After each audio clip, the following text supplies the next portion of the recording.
down, coming out of PE town.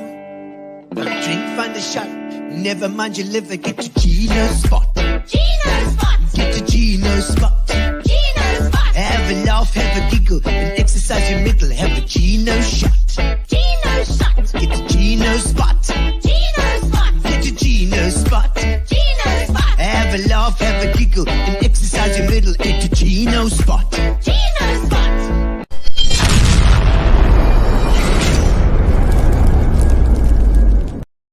And welcome, ladies and gentlemen, to Gino's spot. I'm going to change. I'm having to put my legs. I just realized I'm up here. I'm up here somewhere. What's going on? I just have to bend my legs. Oh, ladies and gentlemen, welcome to Gino's spot. Fantastic to have you on board here tonight. Indeed, it is Tuesday, and it is time. It is time. It has been such a wonderful journey. This show has just been amazing. The last couple of a few guys that we've had have been all sports and cricket and rugby and Lord knows what it's been. We hope to just link up communities. That's what we want to do. We want to link up old friends. We want to link up people from PE or East London or Queenstown or anyone in the Eastern Cape. That's what we hope to do. And especially if you're overseas as well, it's great to have a show where you guys from overseas can check it out and see what's happening in PE. You know, we're right in the middle of PE in the Bundu. Yeah, we're in the valley, in the Barkens Valley, which is actually the Gqeberha River apparently. Kathy Marsh, how's it? Looking forward to another good show this evening. And I am as well, indeed, Kathy Marsh, because we have Trish Difford on tonight, and that's going to be a fantastic show indeed, because Trish is always full of beans. She's waiting here with the gin and tonic backstage. All right, so lovely to have you all with us. Thank you to our sponsors, of course, Fitch and Leeds. Fitch and Leeds chaps have been very supportive over the last 2 years, and so have Spa. We love them too, because they've always supported. We've over the years we've done lots of functions with Spa as well. Always a wonderful family kind of vibe, and I think it's the families with Spa. I think, it's always supposed to be the guy on the corner, the Porus and the Greeks and those guys, eh? They've been on the corners for so long, then all of a sudden there's a Spa. And I think it keeps the family vibe going. So they've helped us out again, part of our family for sure. Thank you very much to Spa. And of course, we have a little bit of food here from Fat Cats. Thank you, Grace. She popped in a little bit earlier just to drop off a little bit of food. So we don't go hungry, because we don't want that. Otherwise, we'll be going starvation before we get the show going. So, ladies and gentlemen, we are Tuesday now, and of course, we are doing a What You're Watching tonight, which is with Darren Fuller. But before we do that, we're going to sing you in with a song. So, let me know where you're watching from. Let me know where you are and what you're drinking. I'm drinking a little G&T, a little bit of Fitch and Leeds, baby. That's right. All right, so let's have a little bit of a song for you. First was afraid, I was petrified. Kept thinking, how am I going to live without you by my side? And where the comments so I can see. And you're going to see Bubba and me. And I grew strong. And Ronald Minar is wrong. Was back out of space. So I can set bet on greed. That's you in your face. I says there, hello Gino and hello Kathy Marsh too. Trish Trish is always a good laugh. Yes, I hope so too. Now I go. Wendy Tompkins, Thompson, and Brendy Kelly, where are you? You need those chins after today's heat. You ride it so hot. It's so hot I can't stop. Panhunt Grieber, boobs and all. Oh, everybody talks about Trish's boobs all. I've got so much life to live. I've got all my love to give. Camilla Ellis. Hi, everybody. Boiling here. Oh, Michael Clement, how's it, man? Yes, you're right, a bloody boiling in here. Jeez, it's been so hot today, but we've had a little bit of rain coming in. A little pop in, just to cool things down, a little bit of Shalane Q. This is Shalane. Oh, Trish is pointing, saying your niece. Indeed, East London with coffee. Excellent. I like that because I'm into coffee myself. Like a bit of coffee. I was at Fordhouse Road in Walmer. I think the guys got together there and they put together a market, which was quite fun. I went and did my coffee there. I was a coffee barista for the morning. It was quite fun. Pat Grebe saying at home at the pool having a whiskey. A little whiskey. Nothing wrong with that, Pat.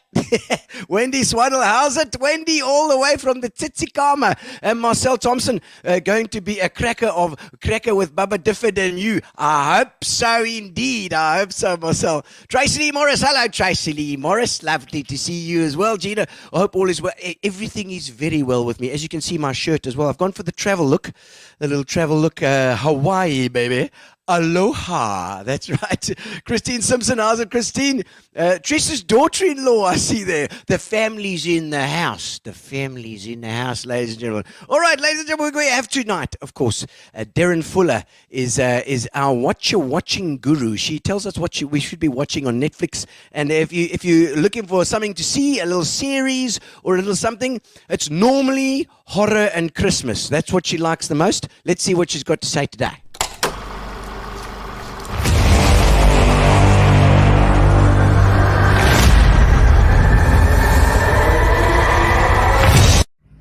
Hello everyone, 'tis I, Derry, or the puddle that was previously known as Derry. I don't know how you guys are surviving today because it's freaking hot and I do not do well with heat. In any case, so tonight I am fortunate enough to be going to a gin tasting, and considering I've had a dry spell, I am super excited. So, yes, I apologize. The gin is important, but I will obviously still tell you what to be watching this week. Obviously, you can see I am in my lounge. My Christmas tree is down, so that's very tragic, and I'm very sad about it. But anyway, so okay, to watch this week, as I told you, I'm so sorry, last week content, but this week I made sure that I watched a lot and not just reruns of Charmed. So I started watching the new series called Woman in the Window Across from the Girl in the House. I love that. So it has Kristen Bell in it, who is just fantastic. I absolutely adore her. And it's basically, I suppose, it's a parody of lots of different, like, tense thriller horrors. Single woman living by herself. She's really depressed. She's had a lot of challenges in her life, and she's drinking a whole lot of wine. So I really related to her on a personal level. And this new guy moves in across the street, and it's just, guys, it's just so funny. It's so good. She keeps forgetting things. Like, how did I forget that? It's just really, really funny. It's very good. I've only started watching it, but it's anything with Kristen Bell in it is fantastic. Okay, and then I managed to watch quite a lot of movies. None of them new. For one, I watched a movie called Killer Party. It was so random. The premise is these three teenagers, they basically get involved with, like petty theft. They'll break into people's houses and try and figure out what their safe codes are and steal whatever they can see. And one of the kids, his father is a gambler, and he gets into trouble, and these gangsters say that he needs to give them like $10,000, otherwise they're gonna his dad. So, or one of the teenagers is I don't know, catering for this really fancy party. It's really, really fancy too. So they go, no, we have to all assist you and steal these very rich people, steal from these rich people. But what they don't know is that these rich people are all murderers, but they're addicts, so they've been clean for like a number of years, and this is like their celebration annual get together to say, well done guys, you haven't murdered. So it's such an amazing premise. I wish I'd written it myself. It's so funny. I mean, funny, but stabby. It has Robin Tunney in it, Julian McMahon, Cole from Charmed. Very good movie. I really, really enjoyed that. Then I also watched like a Hallmarky movie, because I'm equally murdery and romancy. So it was called My Birthday Romance. Very cute. So like this girl, she's turning 35 and she's not married and her family's pressuring her. So she decides to bring a fake date to her birthday that her family's throwing for her. So obviously I'm somewhat around that age. So it, kind of related to me. I mean, somewhat around that age. Kind of. Anyway, so it was very sweet. It was a very cute movie. It's exactly what you'd expect from a Hallmarky romance, except she is very judgy about people throwing her birthday party, which I didn't understand. If any of you want to throw me a birthday party, you can. You can. Anyway, so that was very cute. Then I rewatched The Negotiator because, Samuel L. is just fantastic, obviously, and everything. Kevin Spacey, that's an awkward one. I mean, really great actor, not so great human being. Nevertheless, The Negotiator is, I think, mid-90s, 1996, I think. Very good film, obviously a negotiator. He gets framed for killing his partner and stealing all this money, and he's going to be arrested. So he takes one of his bosses as a hostage, and they have to bring in a new negotiator to negotiate the negotiator. So it was really good. I mean, you've probably seen it, but if you haven't, give it another rewatch. Then also I watched No Country for Old Men. Once again, guys, I know these are old movies, but they're all really good. And No Country for Old Men, I've been meaning to get to that for a very long time. I mean, it's Tommy Lee Jones, Javier Bardem, it's just a stellar cast. And I've always wanted to see it because they said that Javier Bardem's, portrayal of a psychopath is very accurate. Nevertheless, it's a very bizarre film. I mean, it's done by the Coen brothers, so you can expect that. It is about drug deals, murders, hitmen, but it was just very excellently acted. It was just really good. I mean, how can you go wrong with Tommy? So that was fantastic. So guys, that is pretty much what I've watched this week. I did fit in more Charmed episodes. Like I said, I can't help it. Those special effects, guys, it's just really great.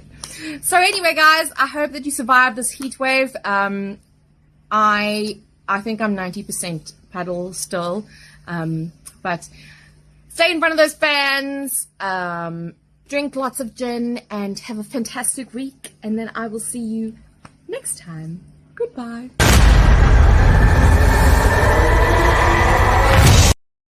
Very cute. Oh, hello! There we go. We're on. We're on. Oh my word! We're on. And that was, and she's saying, stay in front of your fans. We've got all our fans. All our fans are watching. Well, I hope I've got lots. Yeah, plenty. Trish Difford, welcome to Gino's Spot. Bubba.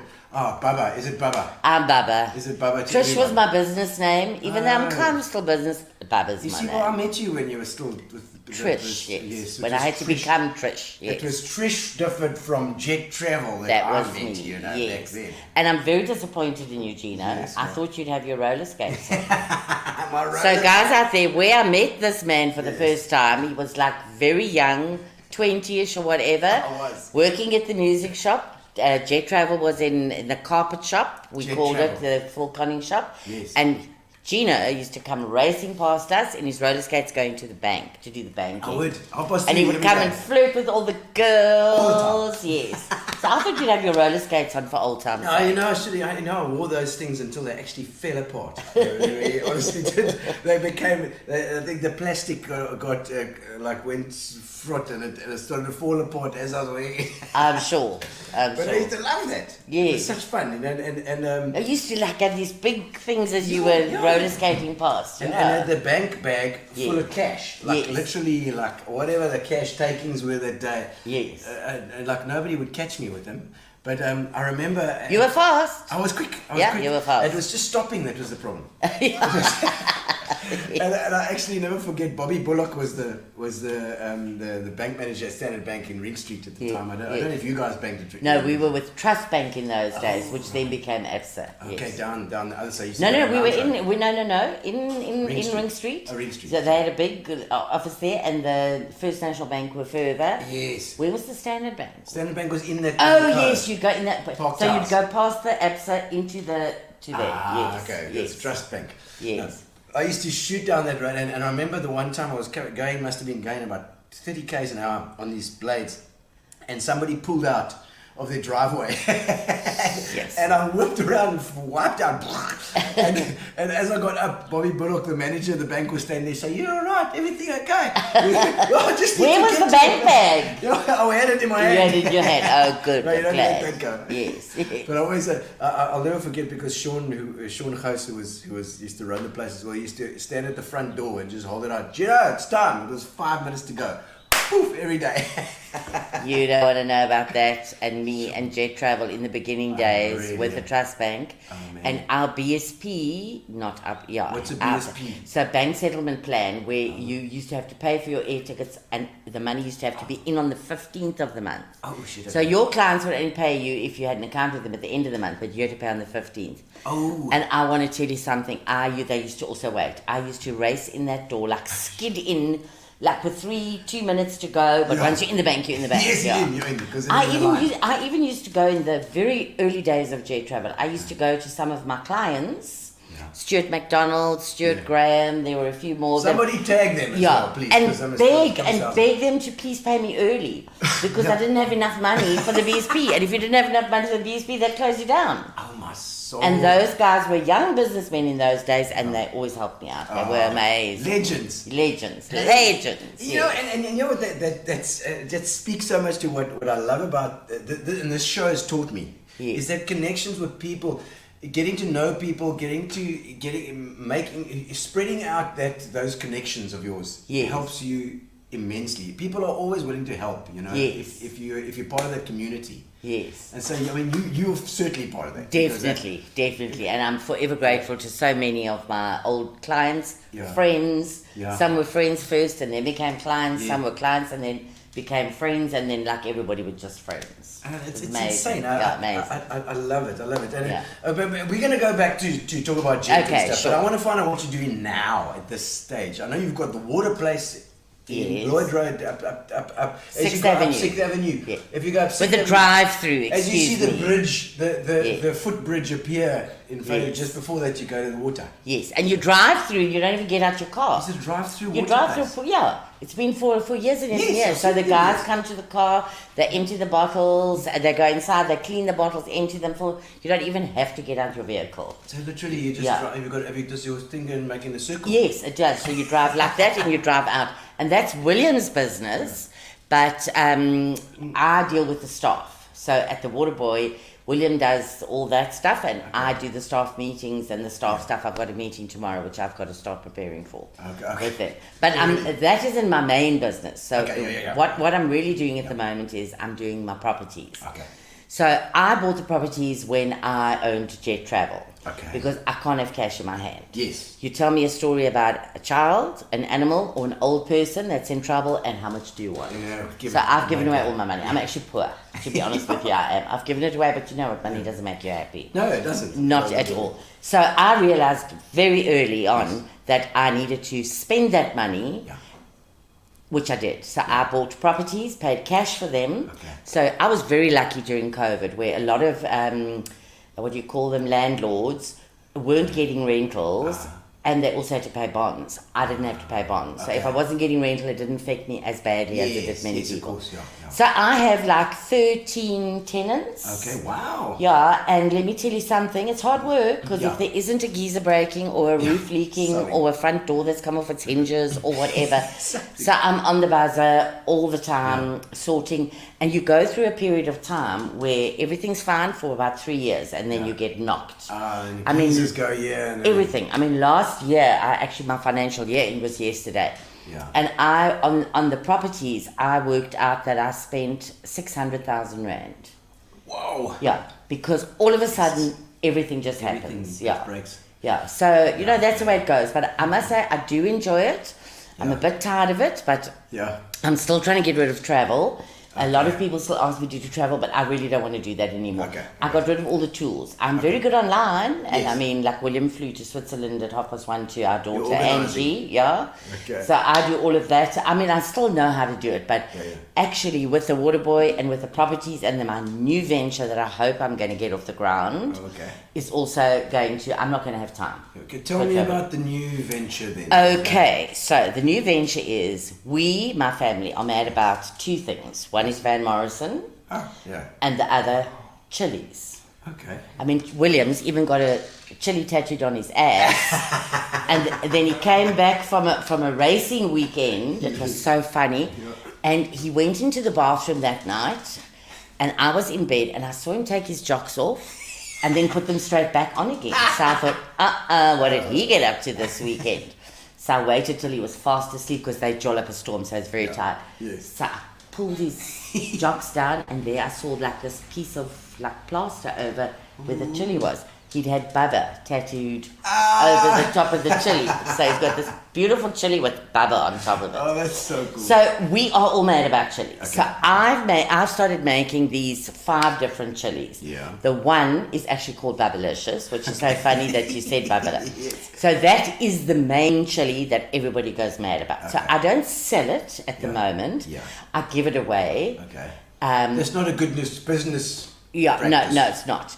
Now, okay, I like the jalapeno chilies, and William actually got seeds from America, and we've got about 35 of these containers up on our top lawn. Wow. The jalapenos are that big and that fat, and they're much hotter than the ones you get here. Okay. In this Bubbalicious, those red eye and Thai chilies don't really work. It's got to be the jalapeno. Okay. Doesn't matter whether they're red or green or a mixture of the two, depending how they're going. But it's a very secret recipe. So only my brother. No, I made it. I made it. Me. People go mad about it. Once they've had it, you can't eat without it. You eat it on. My next door neighbor, Rose from Wilderman, the only thing she hasn't eaten it on to date is ice cream. She's put it on everything else. Well, you can try it on ice cream. I think there is chili ice cream. She might have even done that now, but I send her a message. I just say, chili's on the wall, and then I put it on a wall at a spot where she can go and get the chili. But it's a secret recipe, and the only 2 people who know it, my brother Ian and myself. Okay. He knows half the recipe. It's a different thing, eh? Yeah, and I know the other half. So if they kidnap him to get the whole recipe, he can't give it because he's only got half. And if they kidnap me, I will only got half. No, listen, it's got no preservatives in it. It's got things like, I'll just give you a clue, like chili, garlic, ginger, all the things that are really good for you. Plus some other stuff. Olive oil, and I can't give you the other ingredients. No. Otherwise, you have to kill me. But it really is very special, and I need to. People have been begging me, really begging me. I'm just saying, I'm doing my coffee now, and so maybe we must hook up together. We'll do the coffee and the chili together. Yes. It really is amazing, but I would have to see. I do it by smell, so I know what I've added in and how hot the chili is. Okay. Then I can smell it and whatever. So how are you going to do that in volume? I would have to teach. I'd have to get like about 5 ladies or gents and ladies. Let's not be sexist. Yes. And I would have to teach them how to make it, because there's no way I would be able to keep up with the volume. No, of course. Not a chance. But they need to know how to do it. Do it. I would. I would be able to teach them to do it. And then my daughter-in-law, Christine, that sent in earlier a message. Yes, I saw that. So she's got a shop called Aruna Foods, which is a vegan shop in one of my buildings in Westbourne Road. Okay. So she sells like frozen takeaways, and there are things like rusks and her chocolate chip cookies and sausage rolls that you think they need. You would think they have meat in them, and they don't. Okay. But she taught me the one thing I've got in it is not vegan. But she gave me a replacement for that. Oh, I see. And I've done it. Okay. And if I can get it right, I'll teach her ladies how to make it, and they can make a vegan one in her shop for sale, because it tastes almost exactly the same. What's the shop called? Aruna Foods. Aruna. Yeah, corner of Westbourne Road and Dickens. So my building where Tues is, Yeah. the full shops, she's got 2 of the shops. Okay. So the one you can go in and have a coffee and have a sausage roll or one of her rusks or whatever the case is. But she's got a walk-in freezer with all these frozen meals. She supplies to the spas, all the spas to East London and all over the show. And people go in and buy like 7 meals for the evenings. For the nights, yeah, for the nights of the week. Yeah. It's a good plan. A lot of people are doing that these days, because you find, what I find is that like you buy, if you go to grocery shopping and you buy too much, and you end up chucking stuff away all the time. Yes. It's like you buy a whole thing of lettuce and you only use like 4 things of lettuce or whatever, So buying from somebody who's making like home cooked meals is not a bad plan, because you actually save money in the end. It's not a bad plan, and especially for vegan food, because vegan food, to make it really taste nice, you have to know what you're doing. That's true. So, and there are lots of more people would become vegans if they could cook properly. So here, you buy frozen, and you take the frozen meals, put them in your freezer, take them out day by day by cook day. it as you go. Yeah. And she's got, like in Main Road Warmer Spa, she's got her own like fridge there. God, it's hot. Look at me. It is, man. It's fine. I see Gail, let's have a look at some of the comments. Gail Suter Roberts. They be strong, Gino. Trish is so unpredictable. Jy gaan swaar kry. They're going to flash. Well, it's very possible I might. I've seen boobs before, But there's another one with boobs. They always talk about the boobs. I know. I used to flash my boobs all the time. Terrible. All the time. I remember flashing in, what was that one? Tony and Struan owned it. Lamed. And no, listen, and we'd been having drinks in the office. I was really half cut. Yes. And I walked into Lamed, and there was somebody I knew. So I flashed my boobs, and I looked straight into the eyes of one of my biggest clients, who had just seen my little titties. I was so embarrassed, I didn't know what to do. Anyway, I got over it, and I flashed again that night a few times. Anyway, Yeah. That was cool. That area at that time as well. It was Parliament Street, eh? Yes. And I used to play there at Pizza Palace. Oh, We yes. were in the band. Yes. Because Ashley and I used to work, Ashley Ashington III, and Yes. myself used to work at Pop Shop right next to Jet Travel at that time. I see Leona Russell, thanks for the great weekend. Can't wait to watch you tonight. Says Shane. Leona was one of the girls that came for the weekend, where we had a jol, and they saw me swimming naked the whole weekend and running around the house naked. naked again. Oh, yes. yes. So you like this naked thing is a thing of I'm a yours? nudist. And I nudist. hate clothes, and in this weather, who wants to wear clothes? I want to be sitting here naked, but that could shock people. Gino's spot. We're okay. Good to see you. I've even got a bra on. Check. I never wear bras. I've got a bra on. We see you now. I feel special now. Yes. Oh, somebody says I'm looking good. Oh, Marcel Thompson. Good. Oh, that's you nice. are. Look, Thank you. She said she tie up her hair, so she looks wild, just like that. It's beautiful. Well, I might have to tie it up because I'm getting so fucking. Oh, I'm getting so you hot. can say that. You can say I might have to. Look. You can swear on the show. It's not a problem. Donnell Goldberg says looking forward to interesting stories. Oh yes, I've got a few. We'll get to some of those I've got a as few. well. I'm sure. Neil Thompson, my turn to watch you. How you, Neil? You beautiful thing. Anthony from Just World Leisure. That sounds like a travel agent. Yes. Anthony's been on a few times. Trish from Mallorca. He's in Yes. Mallorca. Yachting, travel and music world. Gino, great. Thank you so much. Anthony, always supporting. I appreciate it, buddy. And Gail saying, Trish, but the SAA Mini Olympics and come dine with me. SAA Mini Olympics, what the hell's that? We used to have something called the travel trade in travel. And we used to have... I think it was called the Telcom Field. If you go out, if you're going to school, Victory Marcus Court, Raceway, so we used to have it there. Yeah, so yeah. all the travel agencies used to get together, And there was like netball, there was hockey, there was like all sport things. God, it was so long ago. And of course, the jet travel girls, we would get there at the crack of dawn with 2 scottles on gas. We'd have a table laid. We'd be cooking bacon and eggs and drinking champagne and beers and whatever. So by the time we started, we were already flying high. But we were very competitive. But we always, the only thing we wanted was to win the best spirit. Yeah. And we won the best spirit every single time, excepting once, which we should have won, but they couldn't give it to us again. Oh, it was like so many times. Now, we were very pissed off. Like Lewis Hamilton in the F1. We were very pissed off, but we did the like good sportsman thing. Well done. Meantime, we knew we were the winners.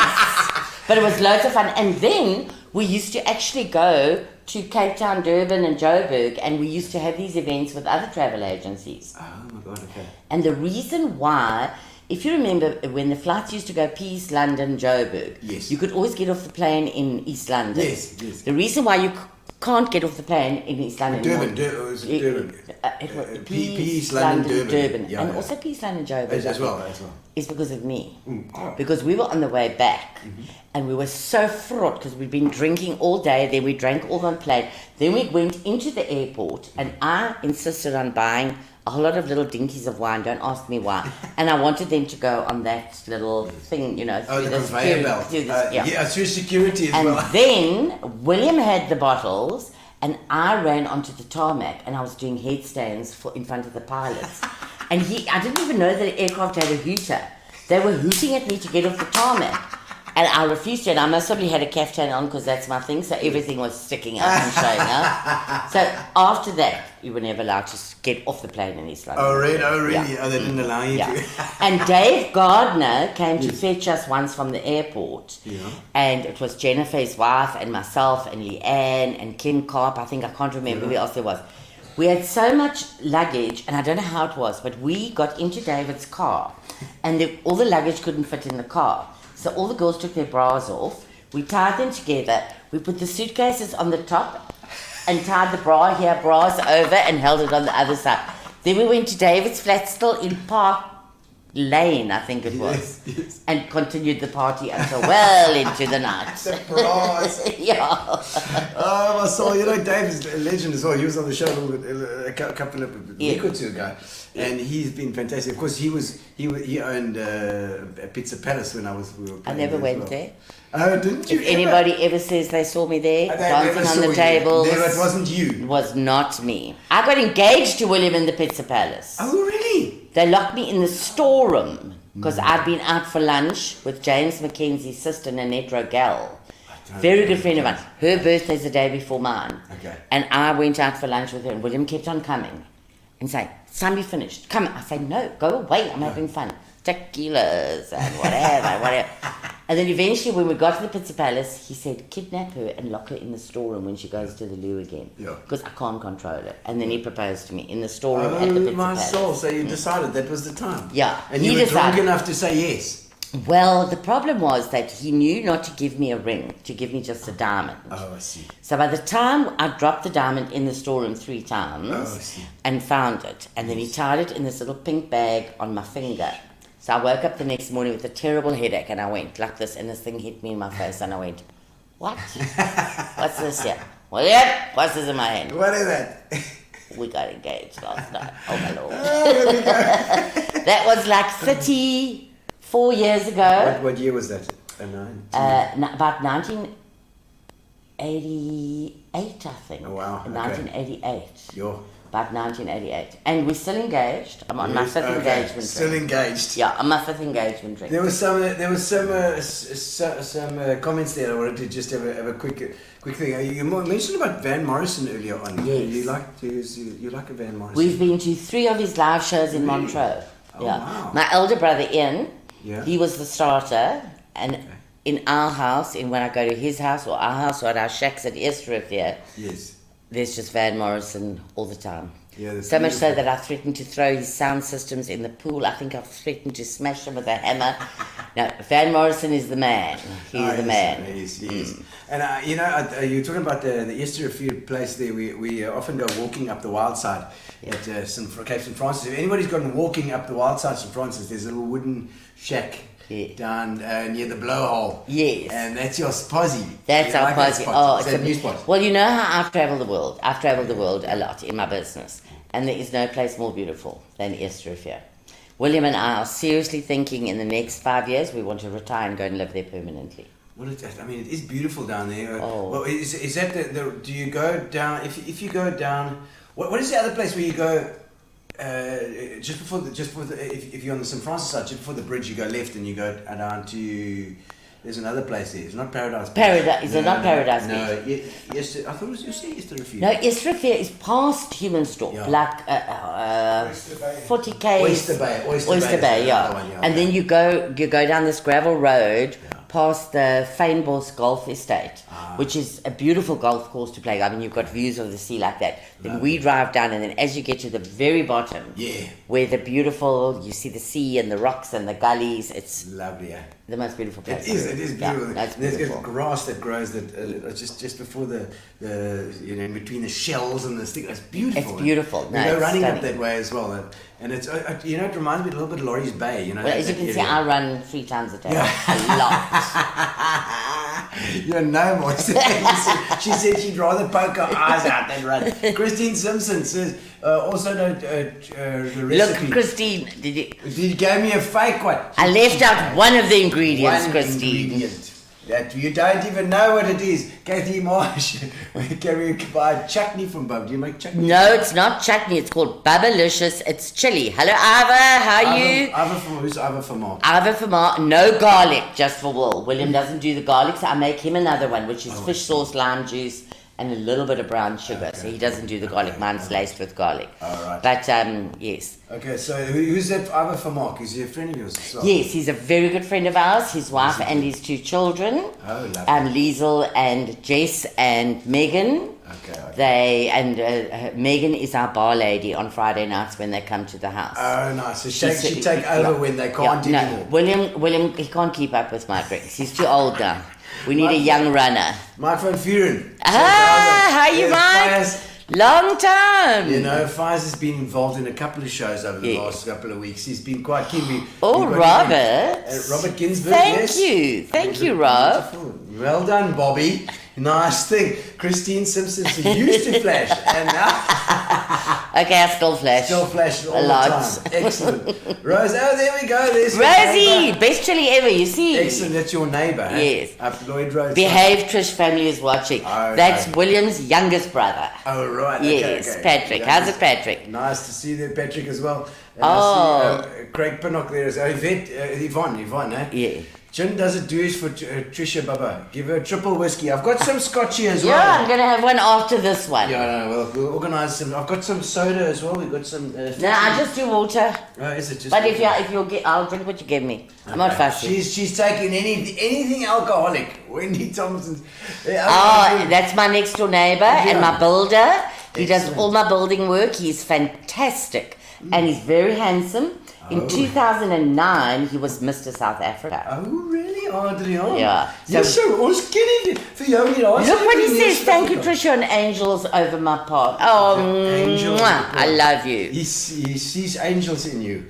There we go. He's like Bon Jovi on Ellie McBeal. He's like Bon Jovi on Ellie McBeal. Yeah. Bon Jovi on Ellie McBeal. Excellent. Sharon White saying, how's it? Hello, Sharon. Long time. Keith Meyer saying, next to Obostrand. Yes, that's it. Next to Obostrand. That's like your for the founder of Effervescent. Okay. And I saw Claude also sent a message just now. Yes. Claude. He is the tour vest. Yes, there. Hey, Trish, looking fab. Thank you, Claude. You always look gorgeous. Who's Claude now? Claude is very handsome. Oh, is he as well? Yeah, he's a big boss at Tour Vest. Oh, nice. Okay. And Rebecca Huntley, she's part of my charity club. Okay. Behave, Trish. You know that's impossible. But I'll try. Donita is always out there. Donita from Don Marco, always there. Hello, my friend. And Patrick, there's I've run out. Lots of love from the Netherlands. Oh, Chanel, how are you guys? Love the longer hair. Oh, thank you very much. She's been letting it go, My word, Renette Colby, Renette. she's got the hairdresser just down the road. How's it, Renette? I know Renette well. Yes, of course, she's in Westbourne Road there, does very nice hair. Yeah, and that's Rebecca again. Hello, I'm from Rebecca. Don't let Bump put the empty grass on her head. Or what is that? Oh yeah. When I'm finished the drink and I need a refill, wherever I am, I just stick my glass on my head, and then William comes running for wherever he is. I'll do it. I'm here for you. I'm here for you tonight. And then Craig Pinnock is the ultimate fairy godmother and wearing the dress tonight. Oh, thank you, Craig. That's so sweet. That's very sweet. Oh, it's lovely. This is the advantage of having over a TV show in that we get to chat to all the people that are watching. They could easily put in a comment, and I find it's like TV with interaction. But it's brand new to me. I'm so bloody old. I don't know about this shit. I mean, I had no idea how it was going to work. I mean, Anyway, it's very interesting. I quite like it. And it's got a vibe, It's live vibe. Yes, definitely. Very cool. and I'm allowed to swear. Yes, she can swear as well if she wants. Because I've got a mouth like a sailor. But I'm going to try and be good because my brother told me not to embarrass. Oh God. The family. Okay. Is Difford your maiden name? So, yes. Because you're just engaged. No, I'm just engaged. Engaged. Yeah. Yes. For 4 years. We've been together for 35 years. And is there any specific reason that you don't want to get married as such? That's the weirdest thing because when I was at school. Yeah. And you had to change subjects from maths and Latin or domestic science and needlework. I decided that I wanted to do, that's very weird, domestic science and needlework.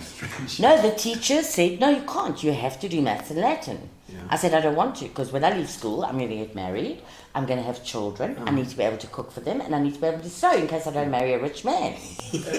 So they called my parents in, and my parents said, you have to do maths and Latin. Wow. I said, well, you know what I'll do if I don't want to do maths and Latin. Yeah. I'll just fail hopelessly. I won't even fill in the exams. Yeah. So my mother said, I know her, so maths and Latin it is. I mean, domestic science and needlework it is. So I did domestic science and needlework, and when I left the matric gates, my boyfriend was sitting in his car with an engagement ring. I swear to God, yeah. And what has happened? I never got married. I became a career person. It's the craziest thing. Was that in the thing? No, it wasn't. No, it was your first engagement then. Yes. Okay, and that didn't work out. No. I didn't actually. I remember it was a beautiful little sweet engagement ring. He lives in America now. We had a fight. I threw it out the window. I was young and wild. Well, you're still young and wild. There we go. You look very pretty tonight, but swear too much, says Leanne Harrison. I haven't sworn at all, Leanne. Leanne is my best friend. That's not the same Leanne as Jen? Yes, that's my Leanne. Yes. Is that Leanne? I know Leanne. Yeah. I love you, Leanne. But let me just tell you something. That Becky that keeps on coming in here. Yes. Leanne's having an affair with Becky. Oh, right. Okay. And actually, at Easter affair, we were there a few weeks ago, the girls. Yes. Becky and I decided, and you better be listening to this, Leanne, we're going to dump Leanne and we're going to get together. Because she's playing between me and Becky and me, Playing the field that Leanne, yeah.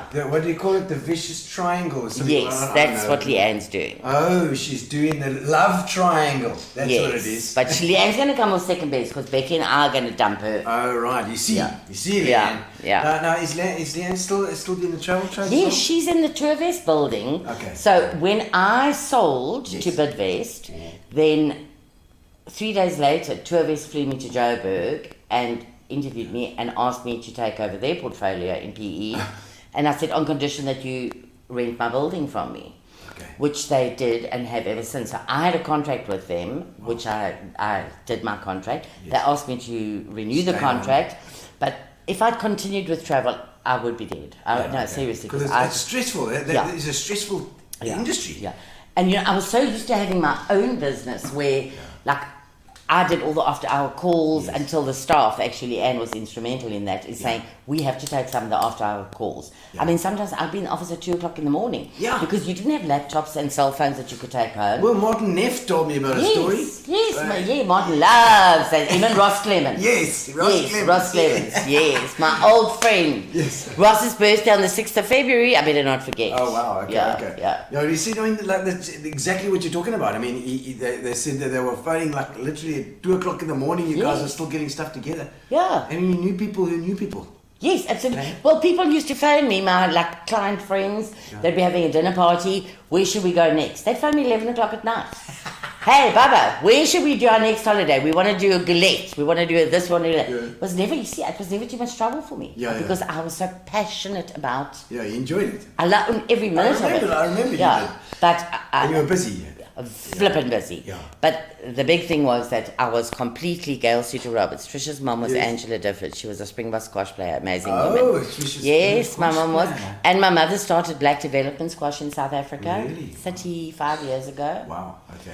On the day my mother died at 91, we dumping her, Trish, you see. Becky says we're dumping her, Trish. Rebecca's dumping On the day she died, at 91, she coached 3 sessions of squash that day. Holy crap. At 91, and to the schools, not even to like older people, to kids. She was so, I mean, she was remarkable. At 91. Sounds like Stapes. You know Alan Stapleton? Stapleton, yes. My mom and Alan, yes, they knew each other very well. I knew him through the squash. Well, he's also 91 now. I don't think quite. Oh, magic, you know. And it's because I mean, it's the travel thing is so about who you know in your community. Okay, I have to tie my hair. It's too hot. Okay. Excuse me, I'm going to get my. I'm tired up. Kathy Marsh says we won't tell anyone. I'm not sure what she was talking about there, about not telling anyone about what. Slap that door. Slap that door, she says. Natasha Thompson. Now, Natasha, where is Natasha from? Is she a friend of yours as well? I don't know. I'm not sure where Natasha's from. Shawnee Heath says, Bubba, you're a beaut. Thanks for an awesome weekend. So good to see you. Love your energy. Now, so, I mean, you're full of energy. I am full of energy for an old chick. Yeah, you know. Okay, wait, I now, think look for a young chick disgusting. as well, I'm using this as a mirror, guys. Sorry. I'm just too hot. Robert Ginsburg, Trish one came into the office at 2 a.m. to help 25 stranded people on a plane with no open seats. That I did. My God. I did, yeah. And how do you do something like that? I mean, that's like a magician. Yeah, I did. I used to do that all the time. I mean, I can still remember a man phoning me at 3 o'clock in the morning, because then you didn't have laptops. Yeah. Obviously, it became much easier. He phoned me at 3 o'clock in the morning, 4 o'clock in the morning, to say his son was stuck in Canada somewhere. Shit. So I said, I'll meet you at my office right now. So I got into the office, and there he was. And then I was trying to find this booking on the computer, and he was holding the papers down here. Yeah. And I couldn't find a ticket. I could find that like a quote had been done. Yeah. And then I said to him, can I see that piece of paper that you're hiding away? He hadn't booked it with me. He'd actually got a quote from us and whatever, but the son had booked it with an agency in Pretoria. But of course, nobody answered their after-hours phone at 4 o'clock in the morning. Yes. And the guy was trying to get in the plane. So I said, I'll help you. But I can't help you with that ticket because they won't let me change that ticket if I didn't make the booking. So the only way I can get your son in flight is brand new one-way ticket, which is the route we had to go. Yeah, sure. So at least you got the business. Yes. No. There must be lots of stories like that. Can you remember any others? I mean, like late night flipping stories. What's his name? Ross. You talking about Nettie and his mate. I don't know what their story was. I remember you because we're going to be interviewing him in it's next week. I can't remember. Who, Martin? Yes. Oh Martin's God, I got to watch well. that. That'll be hysterical. Yes, that'll be fun. No, they were going to go and watch some rugby game somewhere, if I remember. That's right. The World Cup. Yes, and something happened. I can't quite remember, and then I had to sort that out. Yeah. Then I still remember meeting them at the airport the next day. Yes, and it's because he wanted to go. I think it was what's his name? Ross. Yes. Ron, he wanted to go. He decided the night before he wanted to go. So then they phoned. Oh, that's right, and I had to make a last minute booking. And then I still remember meeting them at the airport the next day, like almost in my pajamas. I was like a tracksuit and a Harley Davidson t-shirt or something. Another friend of mine, Karen Clemens, her kids. I met them when they were little, and they also were stuck. And I went to the airport to help sort them out. I think she might have been Anyway, I can't remember what I do. Oh no, she was there. But I also arrived with a Harley Davidson t-shirt and like a pair of pajama pants and tracksuit pants. Now they're grown up, and I mean, they always still laugh about this travel agent chick, this businesswoman, Harley Davidson with no bra, no Brooks, no whatever the case is. So there's so many of those stories. But no, I mean, is it because you guys have a back door into these things that you can organize this stuff? I mean, because when I haven't had a ticket or whatever, it was just like tough luck. No, you see, because if you've got it in your system, then you can sort it out. Then you can sort it out. And also, like, not in the night time, but in the day, you had reps from all the airlines and the tour operators that would... So you knew them as well? Yeah, personally, and partied with them hard. Yes. I mean, there was sometimes that flights were delayed and people were getting off a plane and getting onto a cruise, like a Mediterranean cruise. Yeah. Then their flight's delayed, they miss the cruise taking off. So you've got to get them to the next stop so that they can get on it or onto it becomes very complicated. Yeah. So that's why you've got to have travel insurance, you see, to cover if they, I'm busy flashing here. Flashing, girls, flashing. The insurance then covers you for any of that stuff, especially if you're booking like a lot of things in a row. Yes, because you'd have to pay, even if the airline caused you to be late, you'd have to pay for the next flight to get you from there to there. The airline to join up. And you must remember also, I mean, you've got America time behind you, you've got Australia time ahead of you, and then, Europe, whatever, depending on the seasons. But so if somebody's got a problem in Australia or America and they phone you, it's in your sleep time most of the time. So that's why the after hours numbers, because with travel, there are always problems. Not always problems, but things that can happen, they do happen, and you just got to sort them. And it's crazy how many things can go wrong. I mean, also when you're traveling, you're not in your normal environment. So, I mean, I remember touring with a band. We had Eminent Child. We used to go overseas. We used to book with you guys. Yes. And Darren, our guitar player, took his entire wallet and his stuff, and he threw it away with his chips and hamburger. Oh, shit, you see. Into the bin. You had to go scratching through the bin. And get your shit. And I mean, it's amazing. So people will go into a place to have some food or to have a drink or whatever, and you put your passport down, or you put your whatever, or you go to the loo and you take your passport while you're washing your hands. You walk out and leave it. You can't run away without a passport. Anything like that. No, things can happen. Natasha Thompson saying, Mom says, remember the early days of travel in the Markham Hotel? What's the Markham Hotel story? That's down bottom of Military Road. We used to have lots of functions there. We were naughty. So you knew the posies, because you're quite a socialite. Very much so. Well, I'll tell you something, that when we first started Jet Travel, or when I started Jet Travel, so I would look at what market I wanted. And I worked out that young men or women having their own businesses, those are the ones you target, because they're going to travel for business and they're going to travel for leisure. And so then when their target market. and then when their kids grow up, then because we were very much more leisure than corporate. And Leanne and I had business cards printed for us. We used to go and sit in the pubs with the young students, because I also wanted those gap year travels. Yes. We used to, until we were so drunk that we were like falling off our bar stools. But we were handing out our business cards to all the young people in the bars. And they'd come. Yes, because nobody else, we'd say that's our speciality. That's we'll tell you where to go, how to do it, how to camp, how to whatever, India, whatever. Imagine. So, I mean, we did lots of things to get business. Well, 1996, we went, the whole thing we booked through Leanne, I remember doing that. We went all over Europe. It was like a Contiki tour vibes, but she organised everything. Every single country. No, we're mad about leisure. I mean, leisure was my thing. And you say like younger students and smaller businesses, business owners, entrepreneurs. That's a great, what a great flippin' plan. I mean, I still remember getting called out to corporate companies over and over again. Look, as the business grew and got bigger, we did take on some big, very big corporate companies. Not like VW or anything like that. We didn't want that big. But I mean, I can still remember going to one company and their account was going to be about 100,000 rand a month, and I turned it down. And they said, "What?" So I said, "We actually full. So if I'm going to take your account, I'm going to have to get another 2 staff to do it." And now we're doing a trial and everything. And quite honestly, I mean, in those days, travel agencies were 4 or 5 people. jet travel was 27. Yeah, it was busy So, there. yeah, so we were the biggest in those days agency in South Africa, and I also started two things in South Africa was foreign exchange. Yeah. So what used to happen was I also became a commissioner of oaths. I wanted to be a one-stop shop, advertised one-stop shop. Yeah. So I became a commissioner of oaths because in those days people could get a passport form. Yeah. I could stamp and sign it. I could send my driver down to Home Affairs, Yeah. get it done. Then my driver would collect it, bring it back. The Yes. client never had to go anywhere else. Okay. Then I used to tell them to go to American Express to do their foreign exchange. Yeah. And I was sending so many people there that one day I thought, bugger this. So I contacted them and I said, you know what? Need an office here in the... I want one in my office. office. Because you used to get commission on foreign exchange. Okay. Like 0.5%. Yeah.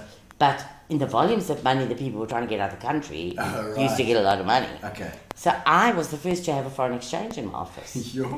And then visas became such a big issue Yeah. at the time now where South Africa needed visas for everywhere. Yes. And it was a mission. So I didn't want my clients to have to go to the embassies and do whatever. Yeah. So I got a visa consultant. Holy So crap. I had a visa consultant, I had a foreign the office? exchange, yes. I mean, so, and me being a commissioner of oaths, you didn't have to leave, you didn't have to go anywhere else. One-stop shop. Plonk. Yeah, Yeah, I'm still a that's it. commissioner of oaths. Yeah. Is it? Yeah. Oh, well, I must remember that. Yes, I'll pop that- down there when I need to get my I'm IDs. stamping and signing things all the time. Yeah, definitely. Classic. Well, let's go back. We haven't even had a look at the history. Where were you born? Where did you come from? From dear old Port Elizabeth. Okay, Yes. so PE born and bred. Yeah, from the start. My dad was born in Paarl and Parel. Parel, yeah, and my mother in Pietermaritzburg. Okay. And they met during the war and got married, and actually they had their second wedding in Rose van Wilderman, my neighbour's grandparents' house in Park Drive. No way. Yes, and we end Oh, up being they were neighbours. neighbours. And we neighbours, yeah. Isn't that amazing? PE is like that. Yeah. So my dad, he chose PE, so we were born in Port Elizabeth. We were the very first house in Sunridge Park. Oh, wow. No street lights, no water. We used to have a dam. We used to pump 91 Hawthorne Avenue. We were the very first Yeah. house in Sunridge Park. Hawthorne. Yeah, Look at that, yeah. eh? 91 Hawthorne Avenue, yeah. So I was a collegiate girl from A to matric. Ah, so from Summer. Yeah, I was expelled in Standard 9. Oh, dear. But my Too much peanut butter, whatever the story was. I was very naughty, and then my father went and spoke to the headmistress and got me to do Thank you. my matric there. Yeah. Oh, so you were Yes. still there, but you were undercover. Yes, yeah, Yeah. and I promised I wouldn't do anything naughty again, but then Was that also to do with your needlework and thing? They were trying to tell you to do Latin and maths. yes. No, I was just actually what happened was the biology teacher never came to school that day. And then I decided that the statues Yes. were very dusty and they needed to have a little bath in the little quad in the middle of the grounds at right. collegiate, in the middle of the school. Yes. So I was giving them a bath when the headmistress came in her cloak.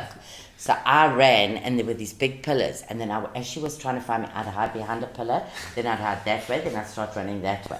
Then right up at the top, and then I got right up into the top in the hall where there's lights and the sound and the whatever at collegiate where the school Climbing is up. now, yeah. And she Hiding was- away. I made a fool of her. She was very cross. Oh, no. So I was expelled. And collegiate was very, and at that time, schools were quite, also, if you didn't fit in that box, did you not fit in that box? Were you not in that school thing? Did you enjoy your school life? When I was in junior school, I loved school. Yeah. So I actually was like I got a white girdle for deportment in sub A. Oh. I think I was one of the first, and I had a girdle from sub A to What does to the matric. girdle mean again? It's your deportment, like how you sit and you walk, that you walk up straight deportment. Yeah, I you see. didn't know there was a word Yes. for that. But I always did that because I started daily as a very young girl, you see, so that's where I got my posture from. Oh, lovely. Yeah, so I actually got the good fellowship in Standard 5 where my name is still on the wooden board in the school, but then something happened when I got to matric. Standard 6. I mean, so Standard 6, so high school was the time when you just decided, okay, you want to do your own thing. You just sort of rebelled a little bit. Well, not really. I mean, I had lots of beautiful friends and lots of fun. But then, I mean, boys were after me because you can only say this when you're old, fat, and ugly. But I mean, I was quite a good-looking girl in those days. and the guys were after me, and I found out about drinking and smoking, and so I was like, Well, they like a rebellious girl. I used to smoke at the toilets Oh, at yeah. school, out the windows. Yeah. I was really, but I wasn't bad naughty. Yeah. You know, I was just mischievous, Yeah. and I liked having fun, and I used to giggle. Okay. Giggle up a storm. Yeah, I used to giggle. I still giggle, actually. Oh, good. But yeah. Good. I like that. Yeah. That. But yeah, because I mean, I just find it interesting that a certain kind of person, like an entrepreneur, because you're certainly an entrepreneurial person as well, and I often have guys like that on people like that on the show, where if they've got their own business and they're going out there, you've got to have that sort of risk element where you don't mind taking a bit of a chance Yes. every now and again. Yes. And I think you don't often fit into the standard, you know, academic school thing. Definitely So you didn't not, study no. after school? No. Nothing. Well, in actual fact, that's quite a funny story, because all I wanted to do was be a kindergarten school teacher. Remember, domestic science and Yes, needlework and needlework. children and kids. That So was that's what going to you be my thought? thing. Yeah. So I was actually enrolled at Mowbray College in Cape Town to do kindergarten school teaching. And the day before I was due to leave, I went to town, which was Main Street in those days, to do my last minute shopping and whatever. And St. Mary's Church building, there was a travel agency there called Castle Marine Travel. Yeah. And I went and I looked through the window and I thought, God, this looks amazing. Everybody was running around on the phone, and it was like so busy and hectic and crazy. I can still remember, I'm not lying to you, I had a mini skirt on, like if course I you bent did. this way, with a little jacket that fitted it. It sounds revolting, but it was yellow, orange and white stripes. Quite low, with little buttons over here, and some like wedge shoes or whatever. And don't ask me why. I walked in the door, went to the reception, I said I'd like an interview. I didn't have a testimonial or anything with Yeah. me. I was going to be a kindergarten school teacher. Yes. She said, wait, and whatever. So I went and I was interviewed by the boss. And he said to me, so if you had to get this job, when would you be able to start? I said, whenever you'd like me to. He said, I'll see you Papa say tomorrow morning. So I caught the bus home all the way to Sandwich Park. Yeah. And my mother, my parents and their friends used to call me Peter, P-E-T-A. I've always had lots of different names. It's like a So, German name. That's one. Peter, we need to get you ready now. We need to get you packed and everything. So I said, I've got something to tell you, Mum. So she said, what? So I said, I've got a job. She said, you've got a what? I said, I've got a job. So she said, are you mad? You're going to college tomorrow. So I said, no, I'm not. I'm starting to work in a travel agency. She said, a travel agency? You don't even know where Russia is. So I said, like this facing, I do, it's over there. So she said, why do you want to work in a travel agency? So I said, I want to go to Rio. Never thought of Rio in my life before. So my mother said, I said, you give me a chance to do this for a year. And if you don't think it's the right thing, then I'll go to college. But we never discussed it again. Wow. Because it was... We went from there. Yeah. So I mean, what was it? What was it called? That business was called? in those days, Yeah. Castle Marine Travel. Castle Marine Travel. Yes. So you worked there for a while. Yeah, so I actually, my travel career went in 5-year stages, which is Okay. kind of crazy. Yeah. So Castle Marine was 5 years. They amalgamated with Musgrove and Watson Castle Marine. Yeah. And not everybody was taken across, but I was, and that was another 5 years. Okay. Then a woman called Pat LaRue, this thing's gone off as it's No, it's just Gary. It was what Gary flits and flows around with our screen, but it's fine. They're still Oh, look watching what us. Claude said. Claude van der Spoek says. He was my boss when I went Still so to for passionate Tour together. Vest. Oh, really? Okay, Yeah. okay. If only young travel staff could hear you now. No. It's true, just to walk in like that as well. Just go. Yes, okay? just go. And so 5 years and 5 years like that. Lovely Lots Bubba says John Luke Collier. How's it, you naughty little Is shit? he a naughty little shit? Ooh, he's so naughty. Hey, Keith, how's it? And we've got, of course, we've got a little bit of punters here. We having your punters here. We're punting tonight, Keith. Yo, look at me. I'm sweating so much. My hair's wet. It's very hot tonight. Yeah, well, never mind. We've got a pool just in the back there. Have an skinny dips after the show. Look at that. Look. Thank you, Gail. I know you. Thank you. For SAA for many years. And, Definitely not. Not your first time having No, punters. definitely not. Wendy Thompson says, Bubba, did you work at Mitchell Cots with my Yes, I did. mom? Dulcie Tompkins. Yeah, so I actually, Mitchell Cots, Paula. Paola Brazzali. Yes. She was my foreign exchange. Yes. Oh, yes. Of course, I remember that. Because then Absa came in, but she, I think, worked for American Express, and then the way things went, I needed to have an Absa in, and then Paula was the foreign exchange forever. And of course, I know Paola because she's Italian.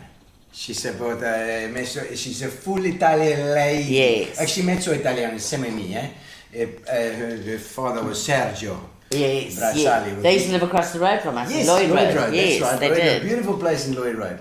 And she's got a beautiful little Linda! Best boss ever and my other mother. I love you, Linda.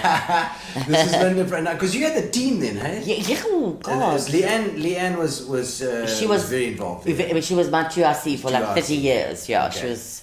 Leanne, look, all my staff were absolutely. Melanie, I remember. Yeah, Melanie, beautiful Melanie. Yes. No, Mary listen, Morris. I taught them all how to drink and smoke and Clearly become workaholics. Philip has got a fan for you. There we go. We got a fan. Thank you. So You see, when you're old and fat and menopausal, you can't help it. You get like this. It's so beautiful. It suits you. Oh, it suits the thank you captain. so much. Okay, wait. Hold on.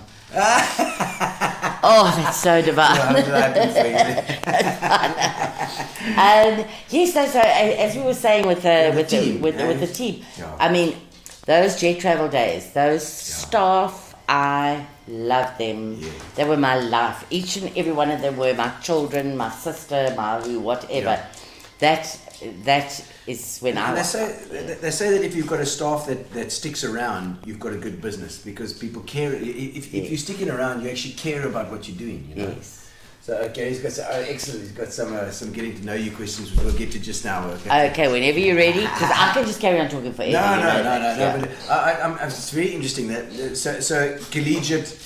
Then it's straight into the travel industry and literally 5 years per thing. Yes, and then so after Mitchell Cox, Pat LaRue and I actually earned a license. You had to sell X amount of air tickets in order to be able, with our ARTA, in order to be able to issue your own tickets. Okay. And I mean, that was unheard of, that 2 people actually got their ARTA license in 6 months. Wow. So then I did 5 years with them, and then that's when I went to Indojet. It was called Indojet Travel, which then became Jet International Travel, 5 years, and then so I started it here in PE for them, so brand new, and then Jet I Travel. bought it 5 years later. So you bought actually the whole company. Was it were they offices? No, I only bought the PE branch. PE branch, okay. So look, I had absolutely no money. So, because you didn't earn very much money, I think You when I gave started away what working- you had anyway. Yeah, but I mean, with 135 rand, you can't give away very much. No. Yeah, and I think when it was like 175 rand, I was living in a flat and driving a car. Oh, In those days, yeah. I mean, that's just crazy. That was your But income. after 5 years, I decided that what the hell, I'm killing myself. Yeah. Working myself to death, because I mean, once I've committed myself to something, I just can't help myself. I just go overboard. Yeah. And because I loved it so much. So I actually phoned my boss, because he actually didn't really come to PE ever. okay. So he didn't know the clients. It's Jet. This is your Yeah, the Jet it was Travel called now. Jet International Jet Travel. International. Yeah. Jet So International. he didn't know the staff. He also didn't know the clients. An ice cream shop had been next door to us.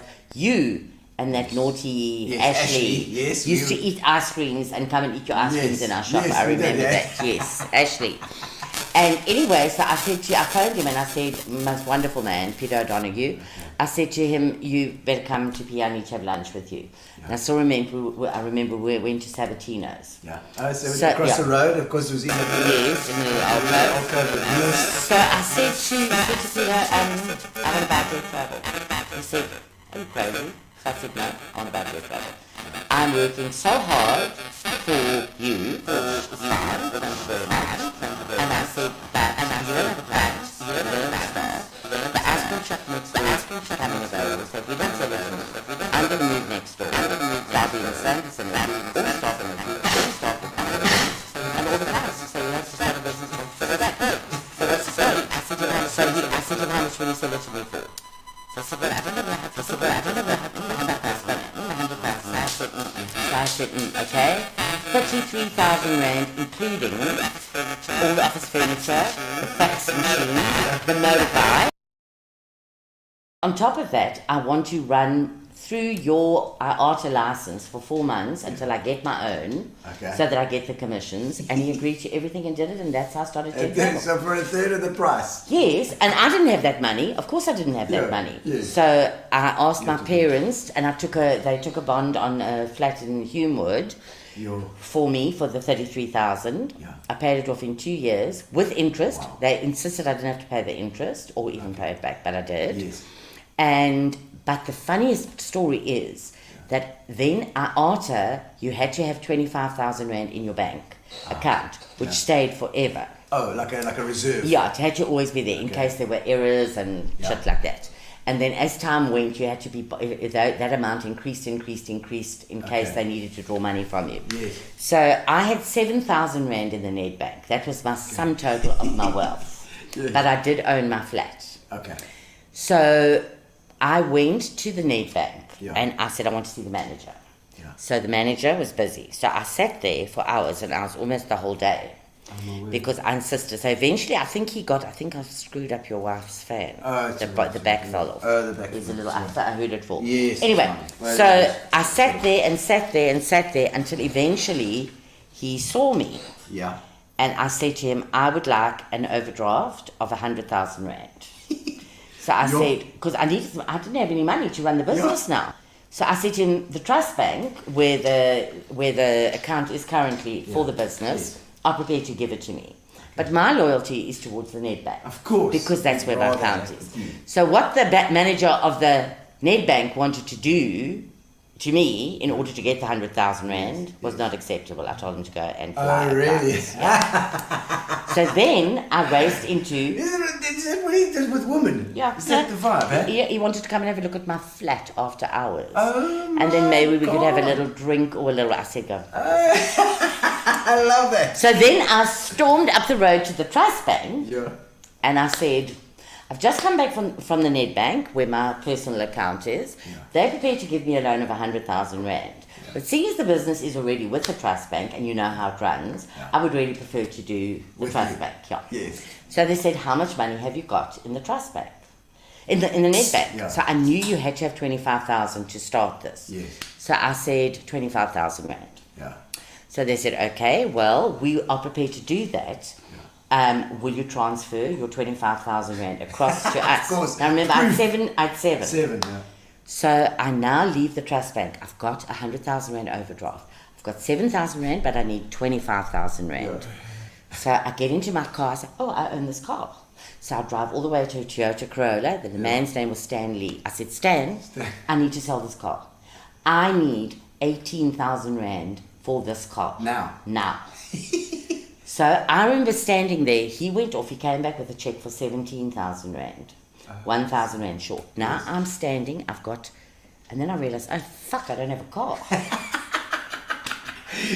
I walked across to the West Bank. There was a West Bank in there. And the girl was actually a girl I was at school with. Her name is Dale.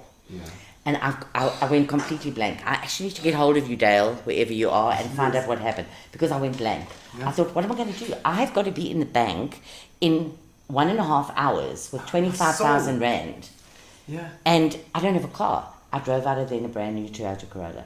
I don't know how I did it. Obviously, finance with whatever. Yes, West Bank, whatever. On the way, driving down in that Govan Becky Street, on the way from...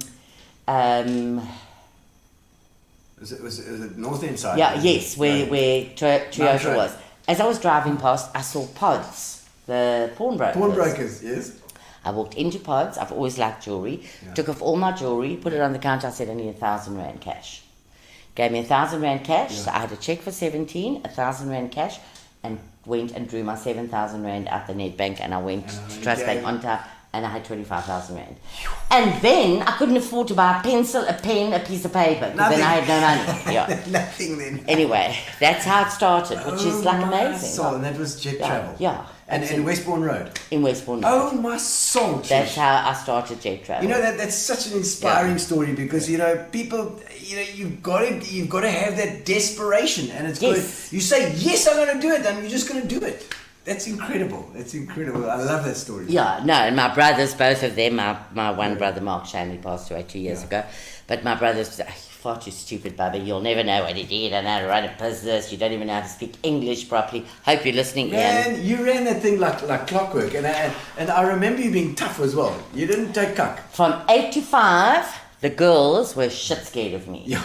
From 5 o'clock onwards, yeah, listen, I was a piece of putty in their hands. Yeah. They were the most wonderful people that I, each and every day still, I miss them. I miss them. No, I remember that. I remember the team, and like you could walk into that place and you'd feel it. Everybody was working together as one. Yes. And you'd speak to Mel, and Mel would have connections, anything that she needed. That was somebody was just there to help her, and you know it was, and Leanne as well. Obviously was like kind of the matriarch as well around there. But you could, and then we'd see you out at night. We'd go to Cagney's, and there's the Jet Travel girls. Yeah. They were all there. Well, all their party, because we used to work so late. I mean, the girls never actually wanted to go home because we were just having such a jolt. And then I can still remember in the early days taking the few that we had then out for dinner. But we didn't have enough money, so we would share meals. You know? And then the days came where we had something called Beat a Better Month. So every time we beat a better month, I would book a whole restaurant, staff and their husbands, rock in. Party starts at 6, finishes when you wanted to. Nobody else is allowed in the restaurant because we behaved so badly. Then they'd never book a ticket with us. You could drink and eat anything you wanted to. Like anything. Imagine. I mean, our staff parties, I used to hire a luxury bus. Yes. We used to leave the office on a Saturday at 12 o'clock, get back on a Sunday at 5 o'clock. Everything was always a themed fancy dress because I love dressing up. Oh, lovely. And I would give the testers. Nobody knew where we were going. Yeah. I knew all the staff, their sizes of their clothes, their panties, their bras, their shoes, their partners. I would go and get all the costumes for the function. Oh, my soul. Now, listen, in those days it used to cost me 60,000 rand for a year-end function. They deserved every second. You couldn't walk on the floor to get to your seat on the bus because there were cooler boxes lined up the middle. So you walked on the cooler boxes, sat down, opened the cooler boxes and started drinking. The one girl, Carmi Jacobs, Julie Oates, Trish, you're such a lovely Julie has it. Julie's got the shoes. The shoes, yes. Pixel shoes. Julie, Pixel. I want you on the show as well. There's another inspirational woman. Hoot. Yeah. And I love it. I see your things on every now and again on showing us new clothes and stuff. I never get to wear any of the stuff, but Philippa checks it out. Geraldine Minnie, that's one of my teachers. Oh yes. Car overloaded with a overloaded car with Charmaine and Marianne. What a laugh. Yes, Charmaine, yes, I know exactly who that is too. But as I was saying, we would get to these functions, and then the funniest one. Yeah. So I hired this castle. It's outside of Grahamstown. I was doing a medieval. So, and everybody had their costumes and whatever. Wasn't the Stone Crescent? No, it was actually like in the bush. There was like this fancy castle. We were doing this whole medieval thing. So everybody was drinking because we just drank all the time. I mean, the stress, and then when we were having fun, we just had fun. Yes. So everybody was drinking wine out of wine glasses, or the guys were drinking beers. I was drinking tequila out of wine glasses. So come that night, late in the night, I decide I'm now going to do a strip on the bar counter. As we do. Yeah. So it's not my staff and their partners, because I always like to include partners. So I'm on the flipping counter and I'm throwing my shoe in and my other shoe in and my panties go that way. And the girls gave me a red cloak for one of my birthdays. Like a Queen's cloak, and it says Difford the First on it. So I always used to wear my cloak to functions. So now I've got the cloak in front of me, and I'm starkers. And I don't understand why everybody's laughing their heads because there's a big fat mirror right behind me. But you know what? I didn't give a shit. No.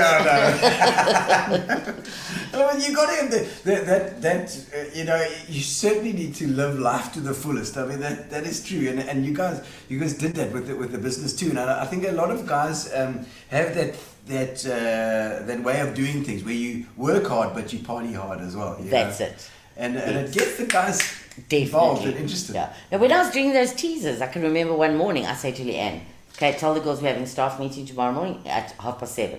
Yeah. So we started at 8. They must be in the staff room. 7:30, nobody must be late because everybody's in big shit. Okay. Meantime, I was doing a teaser for the next year in function. Oh, right. So then I kick the door open in the staff room. Poof! And I'm in a pair of jeans with a poncho and a Mexican hat and a tray this big full of tequilas.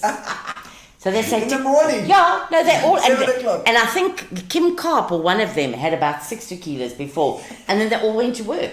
And you know, they used to work so hard that often, like really often on a Friday. Yeah. So when they were busy dealing with their clients, they were drinking tea. Yeah. It was wine in there. So here they are, like with their little pinky fingers sticking. I remembered that. I remembered that. Yes, But they so deserved it, and more, Yes, and yes. more, and more, and more, because they were the most incredible bunch of people You ever. need to enjoy your job. You have to Yes. enjoy it. So there has to be I mean, you don't want to get people that are pissed all the time at work, but at the same time, you've got to. Neil, don't know how you worked on. I don't know either. Oh, Nelson, I don't think I was doing a very good job on those Mondays. Hello, Davina. How's it, love? How's it, Davina? Love Davina too. And Geraldine, remember? That one you came, yes. The other one, yes, Yes. the overloaded car. Okay, so now I think it is Yes. time, Trish, for some of these This questions. flipping screen is the wrong way round. I'm trying to get Yes. this piece up and No, then, no, it's the and I opposite keep on way. going to the other side, and now It's the opposite the way round. Yeah. We mirrored, yeah. We mirrored. God, and when you've had a few drinks, it's very confusing. We've still got drinks here. We got the scotch to go as well. We've still Yes, got to do okay. it. All right. So the getting to know you section. So Yes. okay. to know you, getting to know all about you. Julie. But like me, Julie Andrews. All right. Getting to know you section is like crazy questions, okay. and it tends to dig down into the type of person that you are. Whoopsie. The craziest, most out of character thing you've ever done. I don't know if there's anything that's out of character for you. Ha What would you say would be out of character? Well, it started out of character, but then it ended up in character. Yeah. So, I was going to a travel function, Yeah. and I was dressed as a nun, Oh, with a nun's habit and the whole Oh, nice. tutti-frutti I on. love that. And I stopped at the 6th Avenue at the top shopping centre to go and draw some money, because those naughty staff of mine always wanted more tequilas and shit. Yes. So I remember the two car guards or the security people. Was that the new centre or the old centre? I think it was the old centre. The old centre. The old with the shop 10 and Yes. and Pick and Pay and there's the pet shop and the Yeah, but there was chemist. there was an ATM. I think it was inside it. I Yes, can't yes. quite remember, but I remember, and they were saying, "Good evening, sister. Good evening, sister." Oh, the sister, good Yes. evening. So sister goes in and she draws her money, and they say, "Have a lovely evening, sister." And I say, "Thank you very much. That's very kind of Bless you. And then I go like this, and I pull my habit back, and then I go round my waist. I'm the only woman member, or was the only woman member for many, many years of the men's luncheon club. Oh, right. Danita is now a member with me. Oh, Danita. But this has been for 30 odd years. And the boys for my birthday gave me this double-headed penis. So like a rubber thing this thick with two heads on it. So I tied the one around my waist, and then it was underneath my habit just to play the fool at the travel function. So then the guy said, "Have a lovely evening, now sister, whatever." And then I went like this, I pulled it back and said, "I'm going to have a hell of a party." And then I ran and jumped in my car and drove off giggling the whole way, thinking I was so funny. What are that, two of those snake heads coming out? Yeah. They were shocked. Like, Okay. what? No, I'll give you that. That's one of the best ones yet.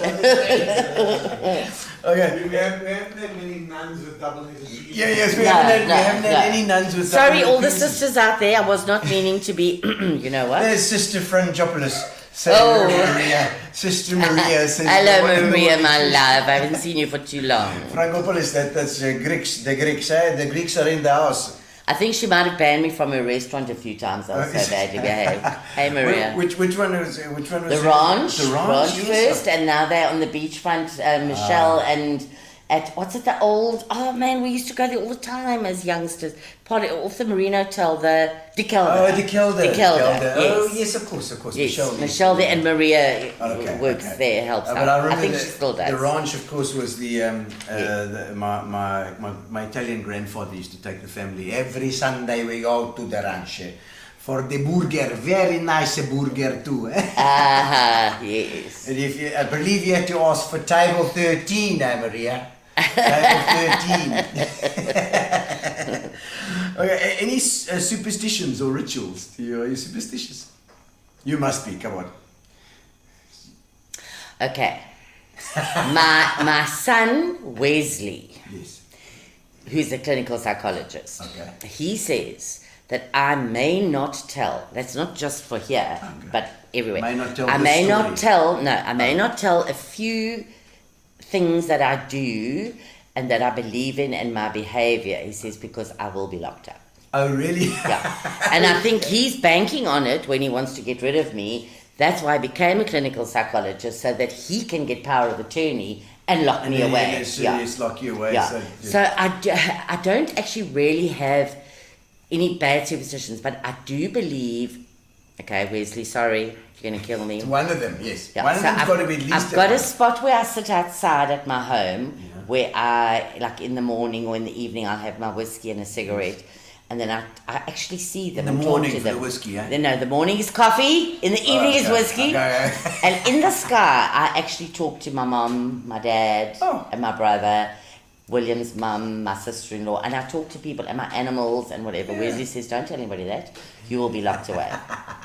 No, but I think a lot of people do that. Yeah, and also, after my dad died, where I cook all the time, there are 2 like spotlights that come down. And like the one would keep on going off and coming on, going off and coming on. I know it was my father. Then I'd say, Daddy, is that you? And the light would come on and go off again. I said, if it's you, I'm counting to 3, come on again. I mean, William was part of this, and my kids as well, they think I'm nuts. Yeah. So, I mean, I'm not actually really superstitious about anything, but I do believe, like, I can feel... You do talk to dead people. Yes, often. But I think a lot of people do that, you know. I always think, you know, and if you've lost somebody in your life as well, there's this circle of life thing that happens where the birth of a child or the death of a person is almost feels the same in a lot of ways. And I mean, your folks and they're inside you. You know what I mean? They're part of your genetic makeup. You know? So I think there's stuff tied in there. Keith Clark says headstands. Oh yeah, I heard about this headstand story that you do headstands and you take your hands away or something. I could flip on my head in a second, on a bar stool, on a floor, on a gravel road. Really? I could, and then I hate underwear, so even sometimes I might have been caught without panties on. Yes. Then I would go on my head and I could actually, like, honestly, I could do that, really? fiddle my legs around, do all weird things. No, I was known for my headstands. Okay. I used to flip on my head all the time. Come on, Baba, give us a head. If I wasn't hanging from the rafters at the Elsa restaurant until 4 o'clock in the morning, you know, Tomo.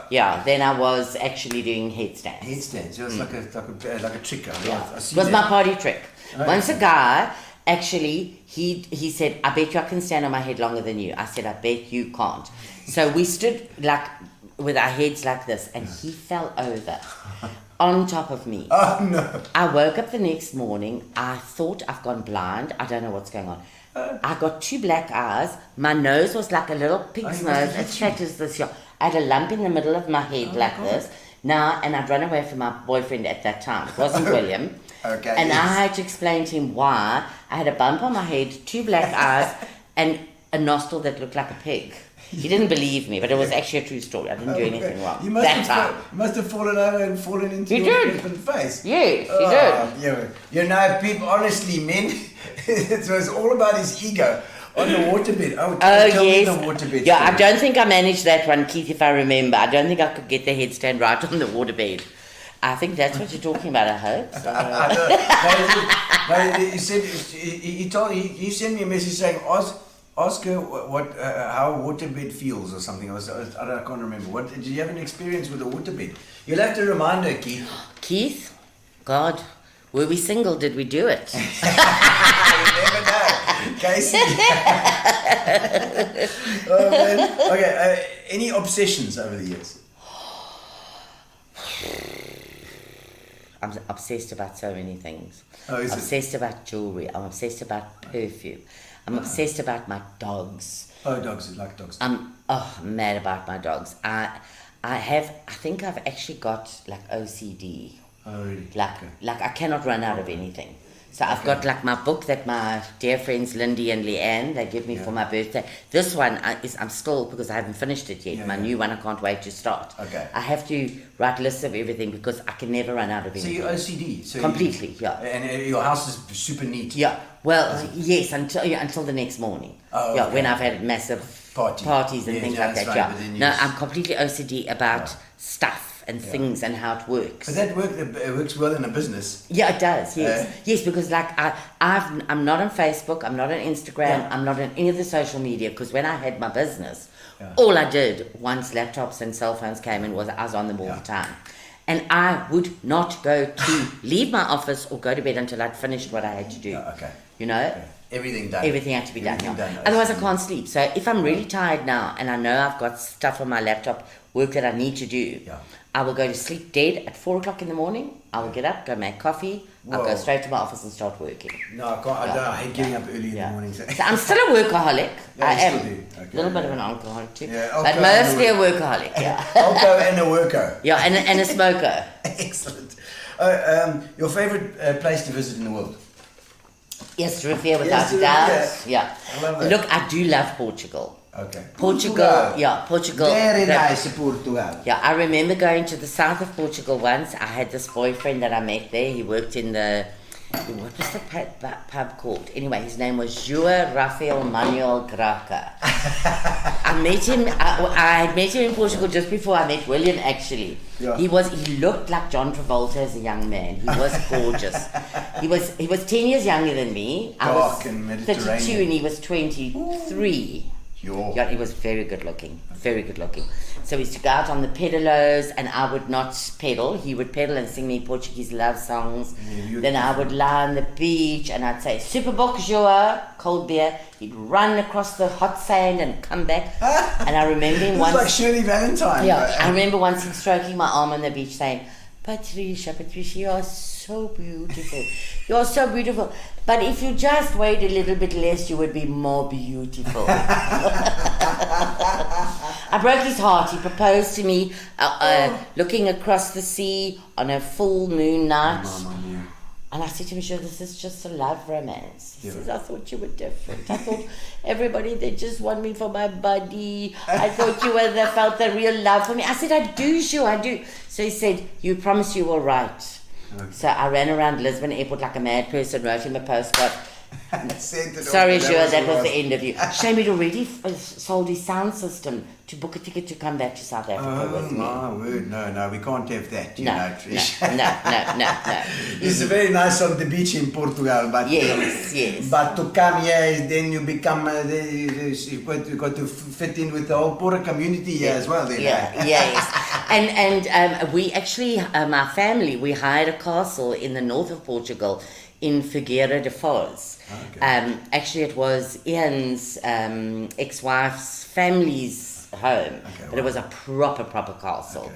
And my mom and my dad, and listen, they had this place where we used to do ballroom dancing. We had Joanita, who used to make all the Portuguese feijoada and all the food.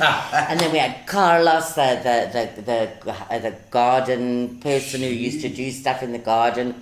Okay. And I can still remember this place. I mean, both my brothers were there with their Sandy, Ian's ex-wife, and Mark and Isabel, my sister-in-law that lives in Switzerland.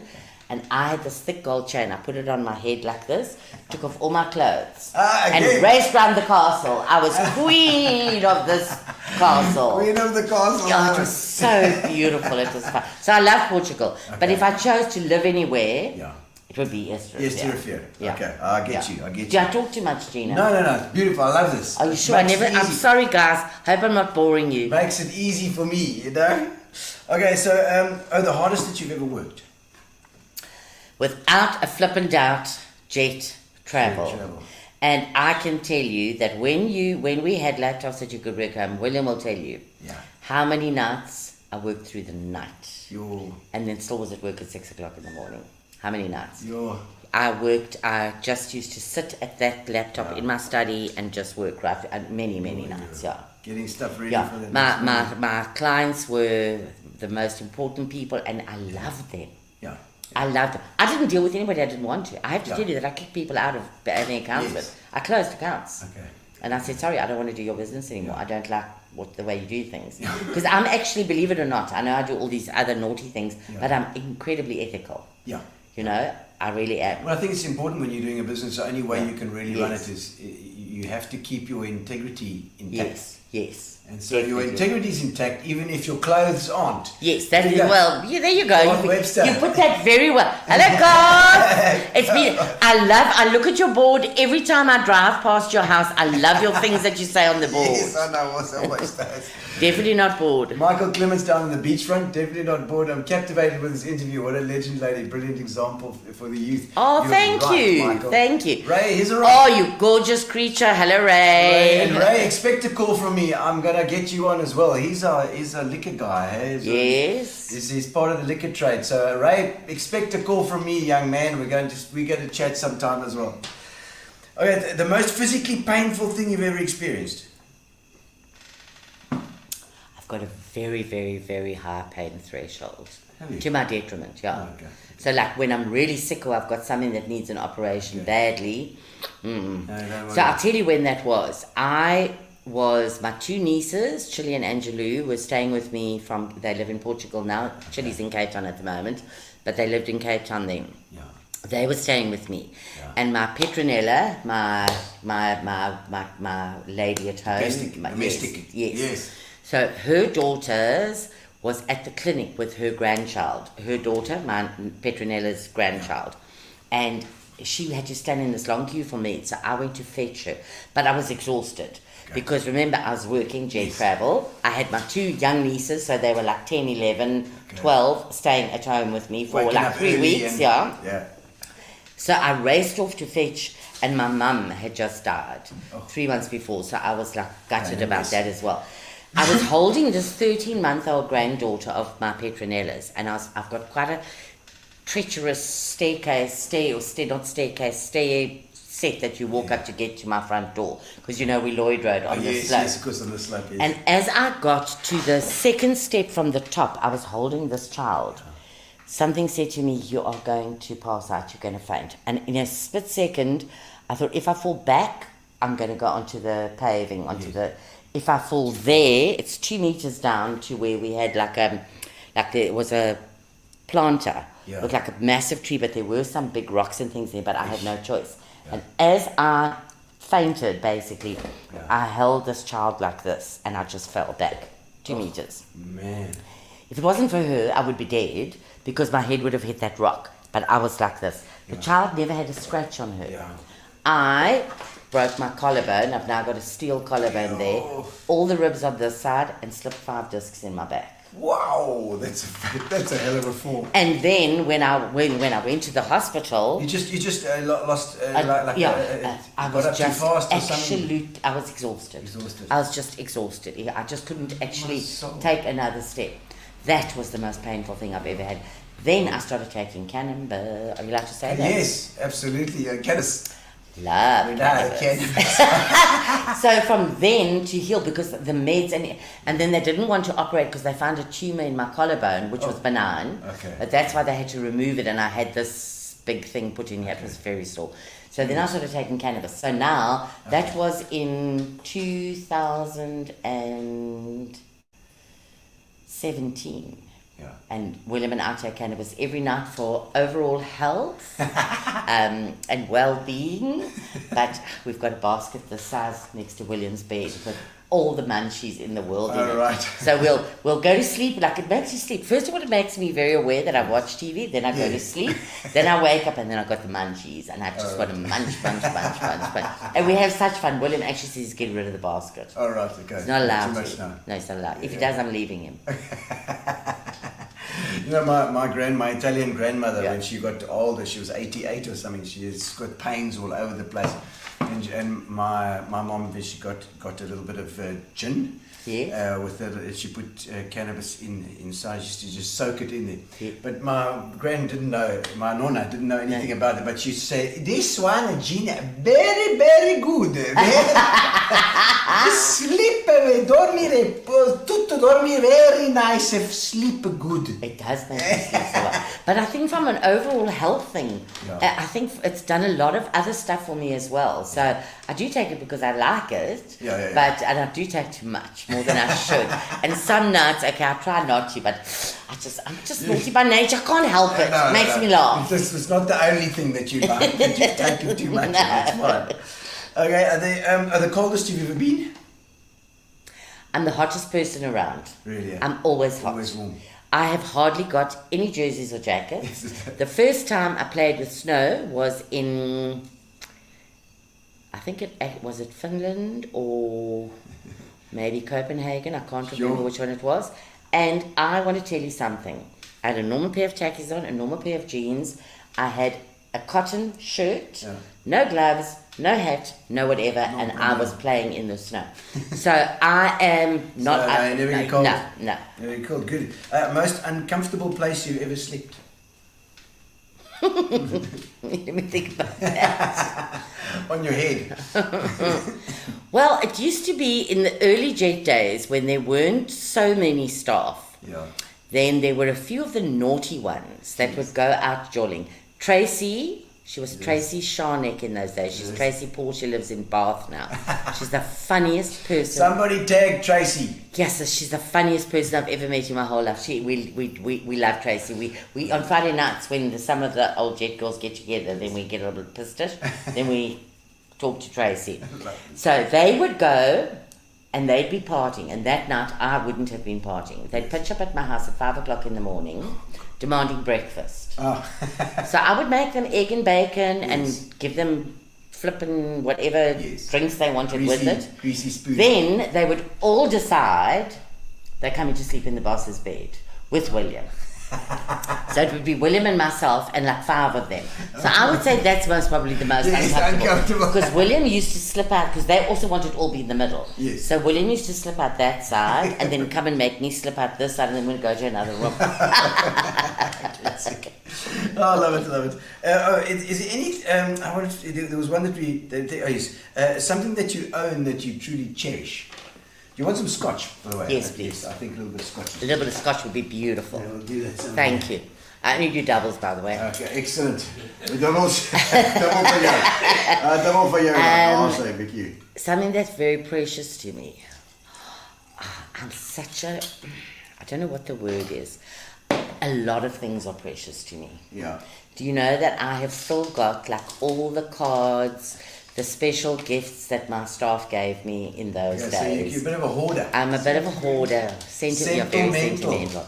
There are things like in my family that are left from my mum and my dad and my brother, my mom-in-law, that are very precious to me, and I can't get rid of. And it's not about a value. It's not about a value. Okay. It's just sentimental. And you know what? I think because I'm getting really old now, I'm so worried that I'm going to forget stuff. Yeah. And I don't want to forget stuff. So when I like hold that special brooch of my mom's, it's a bee brooch that my niece Regan's going to get. I never told her I was going to be on. She would be watching. Well, get somebody to tag her. They can tag her right Ian, now. tag Regan. Regan. I'm sure Ian is watching. Yeah. And then, like, if I touch it, so she's mad about bees. Water in here. Yes, please. She's mad about bees. Then when I touch it, I remember my mom wearing it, and I remember things. So I'm very sentimental about a lot of things, and I'm a very big crier. Oh, you cry. I'm a crier. Oh God, I'm a crier. I get sentimental about things. Yes, and you remember stuff. Yes, and listen, you can't even take me to movies. I cry in the advertisements, let alone a sad movie. You can't. No, I cry about bees that drown in the pool. I'm a crier. Oh, no. I'm an empath. I think my son hates it. Okay. He says I'm cooked in the head, and I'm not. Oh, sorry, where's that? Told the stories again. Yes. I'm going to get locked up. He's going to make sure I get locked up after this. No, it's fine. I think a lot of the things you think are only a lot of people talk to their dead relatives or people that they love. You know, because there's something that in human nature that makes you think. But they're precious stuff. How do you just go and sell that to a second-hand shop or an antique shop or whatever? Like there's this little chest of drawers that came from my granny that I remember in Pietermaritzburg playing with all her jewelry in these little drawers. Then it was in my mum's house. Now, it doesn't really fit in my, in my house, but I'll never get rid of it. Yeah. I'll find it. I'll put a all my spot little for it. costume jewelry for when I dress up. Oh, you know, right. I just dress up. Yeah, I just dress up at home, like in the middle of a dinner party, maybe Love it. 7 times. Yes. Become a different person. No, I love that. Yeah. And dinner party, let's talk about Come Dine With Me quickly, because we missed that out at the beginning to our talk. The Come Dine With Me, how did that all come about? Tell us the story of that. Okay, I'm going to try and make this short. Yes. So, my friend and staff member, Kim Carr, Yes. she was sending me WhatsApps and emails often. You have to enter Come Down With Me. You have to enter Come Down With Me. I said to Kim, I'm not going to enter. Then on the 22nd of May, because it's not a good day for me, I'm not going to say why, so I had a hell of a hangover. Okay. On the 21st, the night of the 21st, I got snot flying drunk. So the 22nd, I go to my computer because I had work to do, but I was working from home at this stage. Yeah. And Kim Carr, this is the last day to enter. Here is the link. Yes. So I think, oh, for fuck's sake. sorry, everybody. So I press this. So now I fill in this whole thing. Yeah. And of course, I'm still half tired, and I'm filling in, and I'm making this, embellishing here and then, and they want these menus. So I do a Mexican menu, and I do a Greek menu, and I just make it up in my head. Yeah. I heard salpicon because I used to take this one recipe and tweak it, not make it anything like that, but use some of the stuff. Okay. Anyway, so then they say, you need a picture of yourself, a picture of your dining room, and a picture of your kitchen. Yeah. So I walk through, I go, ching, ching, ching, email it to myself, and I send it off. Yeah. And it's one of those ones that you can't keep, you know, once it's gone, it's, Yes. and There's no getting it back. Yeah. So 2.5 hours later, I get a phone call from the Come Down With Me people here in Joburg. They say they don't know what happened, but they got my pictures, but they never got the form. Would I please, I know it's a very big inconvenience, would I please complete it and send it in? These were my exact words. Not a fuck. I've got the worst hangover I've ever had in my whole life. Goodbye, I'm going to sleep. And I put the phone down, I go to sleep. Now they start phoning me. So eventually at about 4 o'clock, I said, okay. I said, but you know what an idiot I'm going to make of myself, because now I'm stone cold sober and I've got a hell of a hangover. If the two forms ever collide, they're going to be completely different. And then you're going to really think I'm nuts. Yeah. So anyway, I did fill it in again. I'm sure it was completely different. But I think from that whole thing. They were done that I was in. They were in. I was You were definitely in. You were in. And it was the most fun I've ever had. Yeah. So I've been in another reality show called Culture Shock in 2007, but this Come Down With Me was. But you won that one. Yes, I did. But you should have won the whole thing. Was there one? Was there like a? No, there wasn't. And I was actually, so that you say that, I'm going to put that to BBC because I still want to tell BBC. I'll Come Down With Me. So there was Everton, Theo, Claire Wynn and myself. Before we even it aired, I think it was the 18th of November, it was the end of October, they said we have to have a dinner at your house before it's aired. Okay. So and with our partners. So we all met our partners and I did the dinner and we had to say 2 nice things you said about somebody and 2 horrible things you said about somebody. Like being prepared for the punch when it was going to show, which we did. And then they said, we want to watch at your house, because your house is the biggest house. I said, are you crazy? My family and my friends can't even fit in here. No, but we all have to watch together. Okay. So William was part of a Red Devil club at that stage, a big clubhouse in Villiers Road in Walmer. Yes. And it's a tennis club. Yes, right there, 10th Avenue. So we actually hired that venue. Scout Club. 150 people watched that show with the 4 of us. So all of the 4 of us and our partners, family and friends.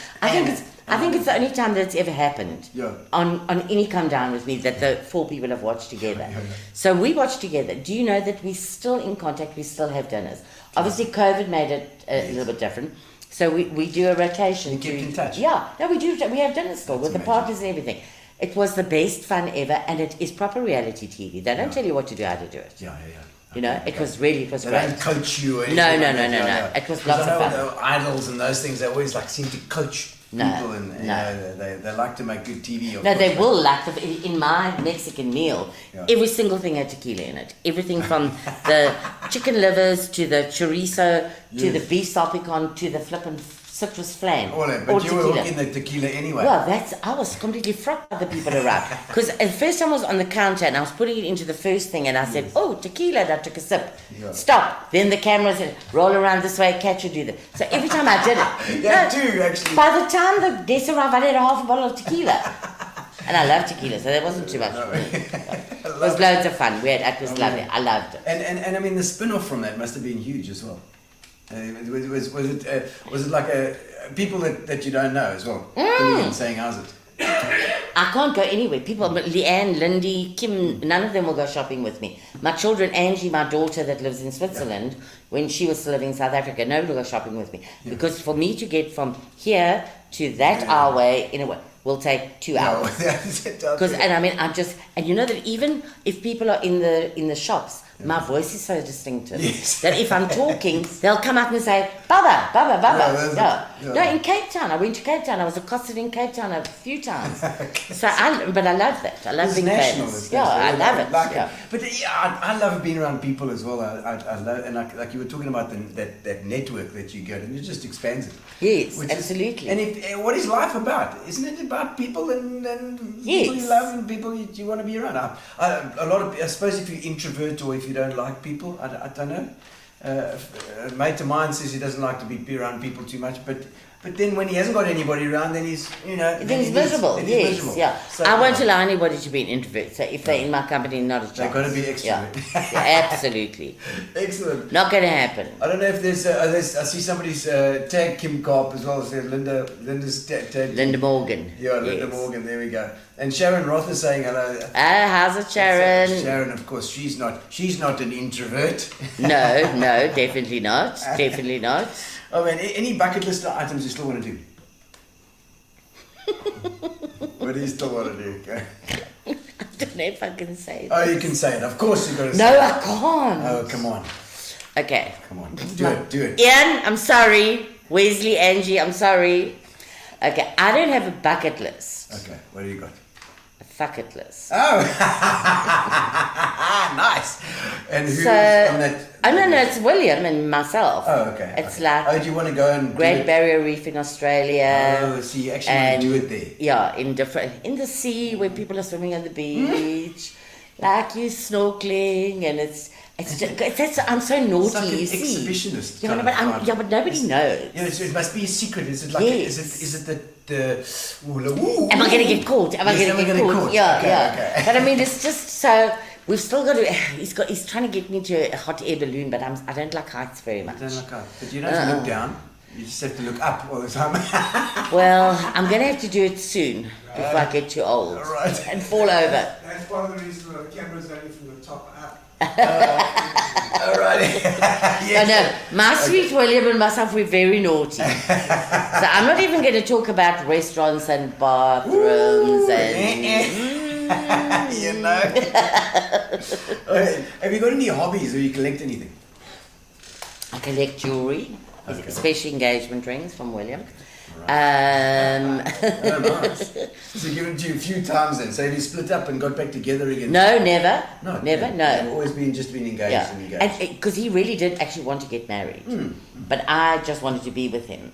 So he thought if he gives me a bigger, better engagement ring, then it'll happen. Can I work again? Yeah. But you like jewelry, so you like, okay, bring it on. But the weirdest thing is now I couldn't really give a shit. I mean, I put all my jewelry onto, not all my jewelry, but this set onto now. Well, it looks very nice. Thank you. Just because I was going to be fancy. I mean, I never wear it at home. I never ever wear it when I go to the shops. So I'm actually over it. So, you know. Okay, so it's not no. Anyway. Hobbies. Yes. And things you collect as well. You do, like, if you hoarding. You are a bit of a hoarder. Well, you know what? I've got so much stuff in my home that I need to get rid of. But there are lots of reasons why that's come that way, which I'm not going to bore the people that are watching this with. I don't really. Do I have hobbies? Hobbies? Not really. No, not really. What is it? You used to say it at school when you do oral. Yeah. You know? I'm just like so busy doing so many different things that... the one thing I know I do need to start doing is some serious exercise. Wesley, yes, I am going to start exercise. I said this year I am. I mean, I used to do major exercise when I was at school. Yeah. I mean, I was an EP springboard diver. I had an Australian swimming coach, Your Terry mom played Gulliver. squash. My mother was a squash player. I played tennis, hockey. I did ballet. Okay. I had 1 year to go to be a teacher. But then travel completely consumed me. Yeah. I was so passionate about it that I didn't care about anything else. You found your stride. I found, yeah, absolutely. So, I suppose over the years I've had things that I've collected and stuff, but no, not really, no. But you strike me as active, sure, certainly. I mean, are you up and about all day? Oh, please. Yeah. I'm busy. Your hobbies, oh God, my brother. Washing. Washing. I'm mad about doing washing. Really? I cannot. And we've got water. Thanks, Ian. Yes, it's my brother. He's quite right. Yes. So I mean, I can't help myself. Do you know that when we were at the shack, and now there's no water shortage at the shack, but I'm talking about even when we were young, I now wanted to do washing, and I didn't have enough washing. I'd go to my brothers, stand at the foot of their beds, and say, "Take your underpants off and give me your underpants from underneath there." I wash. I don't know what it does to me. Like when I take it out of the washing machine, that smell and everything, and I'm a master at taking out stains. Oh, really? Master. So yeah, he's right. Gwen Bissica would be, she does that thing in the paper telling us how to get out stains, stubborn stains and stuff. Yes. Feeding the Nation's another one. Oh, yes, he knows about that. No, he gets Feed cross. everyone. Yeah. Do you feed everybody? I do. What do you mean he gets cross? So he's like, oh, come on, Oh Trish. no, I know. He gets fed up with me. I can't help myself. I mean, I really am. Who do you feed? Well, for example, you know the people at the robots. Okay. I'm not going to give them money, but I will take some food and a bottle of water in my car and hand it over to them. Organised. Or if I don't have, I will turn around, go find a supermarket, buy a bottle of water and something to eat and give it to that person. Yeah. So, and people that come to the gate and stuff like that. Oh, no. So it's like a soup kitchen. Yes, and I've got some older friends that are not like as fortunate as we are today, and I'll go and take them groceries and frozen meals. And I love it, like Trish. that, and also when people come to my house. Yes, we go away for a weekend and come home and everything is washed. Craig, they live in my mom and Mark's, my brother's second dwelling, which is on our property. Oh, they've been there for about, Craig and his daughter. And you missed it, I already spoke about Bubbalicious. Bubbalicious already. And you having half the recipe and me having the other half. And the other half. You'll have to go back to the beginning. So and one of speak you about dies and it dies with you guys. Now, Ian's girlfriend, Justine, so they live in Johannesburg. Okay. She's crazy. She's lovely. She's also like a crazy ballet. Well, she does. She's got a dance school and does all that stuff. Now, Justine, when we met, so they've been together like for 2 years, I think it is. Yeah. When she tasted my Bubbalicious, she's actually the one that is pushing me to get that marketed. So I've kind of given her the recipe, and Christine, my daughter-in-law, and Angie, my daughter. Because of course, if something happens, then you need some backup. Yeah, and Angie, she also knows. But Justine is the one and loving your family. Yes, I love my family to death. They're my everything. But she's the one, Justine, that's pushing me. Yeah. She's even got a guy in Joburg that she wants to market because I've got a very good friend in Cape Town, Janet Roots. And I actually want her to make it in Cape Town, Justine to make it in Joburg. Maybe William's one brother Keith could make it in Durban. So we've got, and then East London, Janita, my sister-in-law, the one that was here this weekend, she doesn't really like. But you know, you need to have one factory that you make everything, and then you distribute it out. Yeah. There's your agents. Will be I know, but they could. I'm too busy. Yes. So if I teach them exactly, and Janet knows, but Justine is pushing me, and she's right. Because I need a new venture now. Oh, nice. It's always nice to have something. Yeah, if you don't, you're going to get old and you're flipping going to cripple and lie in bed all day. I know. Yeah, watching shit on TV. That's why I started with my coffee too. Also, you need something that's something else that's interesting, that's fresh. Absolutely. So fantastic. So we'll help. I'll help. You can help me with marketing tips, and I'll help you. And you help me.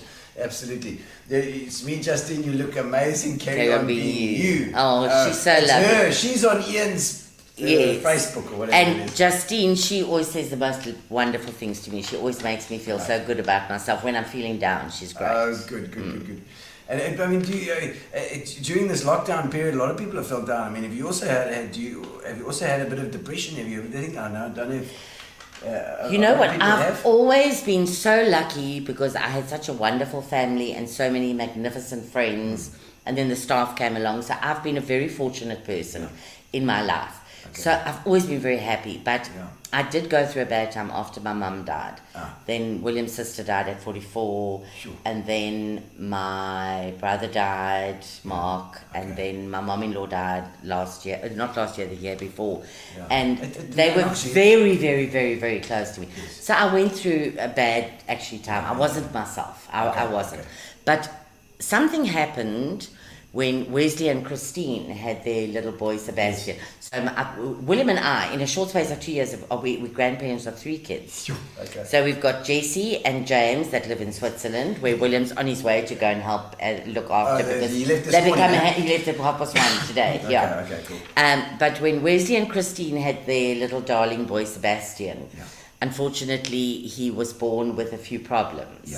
And at 9 days old, he had a very big operation cut across his tummy, and he has something called malrotation. It's unbelievable. Where all his insides are the wrong way round. So he had this massive up, and then he was so ill, he wasn't getting better, and he was flown to the air ambulance to the Red Cross Hospital in Cape Town and was diagnosed with Hirschsprung's disease, when your nerve endings, certain of them in your colon, have died. So at the moment he's got a stoma, which is a little bag. Okay. But little baby. Yeah, he's only 2 months old, and God, is he beautiful. He is so cute. He is so good. He's smiling. You know that when he was born, just under 4 Ks. Yeah. Now he's 2 months. Big. But then he was so sick. Yes. Only now. What day is it today? Tuesday. Yesterday was weighed. He weighs. He's just got to 4.1 Ks. Wow. So he's actually been under his birth weight the whole time. Yes. And got up but oh my God, he was at the house today. Wesley brought him today to say goodbye to Grandpa. This little boy, he's got colour in his cheeks. He's put on weight now. He still needs to put on a lot. Yeah. He's smiling. He's the most. And so you know what? This doesn't mean a thing. Yeah. But we're hoping that in April they're going to open him and reconnect. cut the pieces that are dead, because they did, I think, pathology of where the dead pieces are. But he'd had 2 ops already. They couldn't do that then. Yes, of course. Then in 2 months' time, provided the colon heals properly, then they're going to reverse the stoma. Okay. And Wesley said it's called a pull through, where you pull it through and connect it to the anus. And I know it's going to work. Well, if he's got colour back and so, I mean, that's fantastic. I mean, you know, it's unbelievable what they can do with the surgeons today as well. I mean, it's amazing. Imagine that in the old days. He wouldn't be here. And I just want to say to everybody out there, if you could have witnessed how Wesley and Justine have handled this and managed this, I mean, how difficult has it been? They were told many times, be prepared, be prepared, be prepared. They have been amazing, and now the joy is there. I'm so proud of you guys. Well done. That is amazing, and well done to Justine and Wes. I mean, you know, as parents, you don't expect this. It's all like a thing when you're pregnant and it's like, oh, the baby's coming, 5 fingers, 5 toes, going to be so beautiful. Something goes wrong and your world ends for a while. You know, you've got to actually work through that and fight through this whole thing, and this little child is relying on you completely. Absolutely, no. I mean, honestly and truly, they've been through a hell of a time. But he's gorgeous. He is the sweetest little darling. Well, he's got a very nice granny. Oh, God, women are so lucky to be grandparents of these 3 beautiful children. Okay, so Gary's got some questions. What the most embarrassing thing you've ever worn? I don't know. It might be that flippin' duo dildo that you had. Listen, no, I've worn many more So once I was also invited to, I don't know why did I go in a kilt. It's the dildo. Yeah, it was the same thing from those naughty bloody boys that were in my luncheon club. So I went, and what was it? And I remember I wore a kilt. And under my kilt I had the 2-sided penis. Also tied underneath. Kept it over. Then I remember we were sitting outside, and I made sure that I was sitting like this, and then the big dong was hanging down between my legs, and everybody was like looking at me. Now, I've worn some very strange things in my life. I mean, very strange. Sure. Lots. And I've worn some strange stuff, but I think you've got me beat. Yeah, no, but that's not. I'm just even trying to think. I mean those. You see, you said you like dress-up parties. I do remember that Tracy, the one that lives in Bath that I told you about. Yes. So we had a farewell for her, the girls, at our house. And the final dress-up, I dressed up about 7 different outfits that night and been 7 different people. Oh, right. And the final was my farewell to my Tracy. So I remember saying to my daughter Angie, okay, this is very rude, am I allowed to say? Yes, you can say rude. Angie, put Vaseline all over my cookie, all over. Then I sprinkled it all with glitter. Then I put Vaseline on my nipples and sprinkled that all with glitter. Then I had a see-through piece of chiffon that I waved around my body like that, but with all the glitter showing through. Then, I mean, all my staff were there. Then I came through and did a song to my darling Tracy. I mean, really, poor girls that had to witness that. But I think that's most probably one of my worst. Okay, completely see-through with glitter. That would take it from me. That would take it from me. A vajazzle. That's exactly it, a vajazzle. I like that. Love that. There we go. Biggest accomplishment in your career thus far?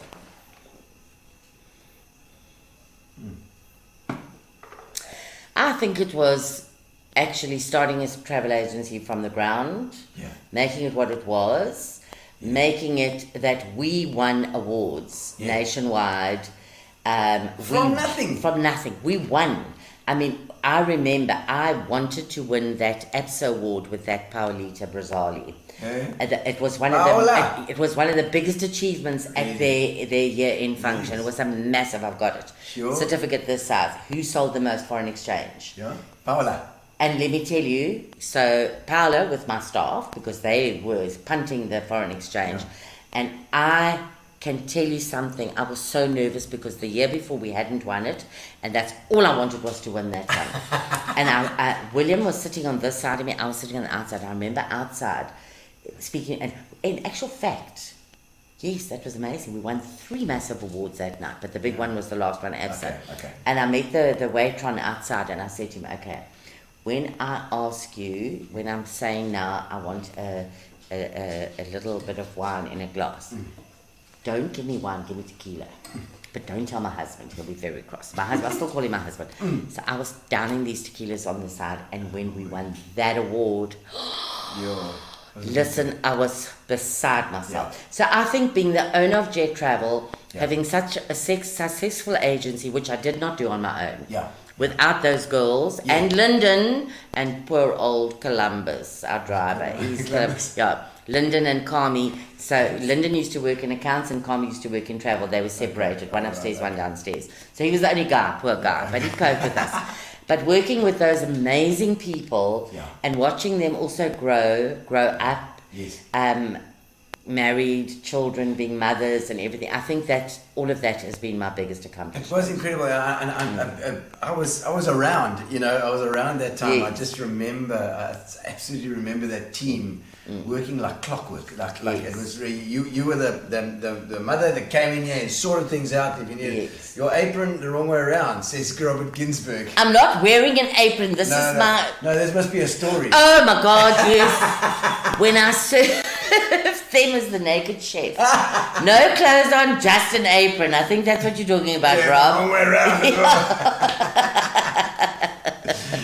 When you go to Trish Bubba for a dinner party, you never know what you're going to get. Enjoying the chat with Davina, Leanne Harrison. Rennie's function, oh my God. Oh, Micah girl, come on. Okay. So, Leanne, Leanne. I love you for saying that. What's the story? I wish I had a picture of my bike out. My mom saw it once. She said to me, Peter, do not ever come in my face in that again. It was in one of the shots on Come Down With Me at the bar where a ring in my nose, my eyes with black eyeshadow, like pale lips, beauty spots, earrings, my hair teased up like this, like biker Harley Davidson boots, a t-shirt that I put biker girl on the front, like really decadent shit, So, when I sold to Bidvest in 2004 on the stock exchange, which is another story. That was so sad when I had to tell those girls I'd sold and why I sold.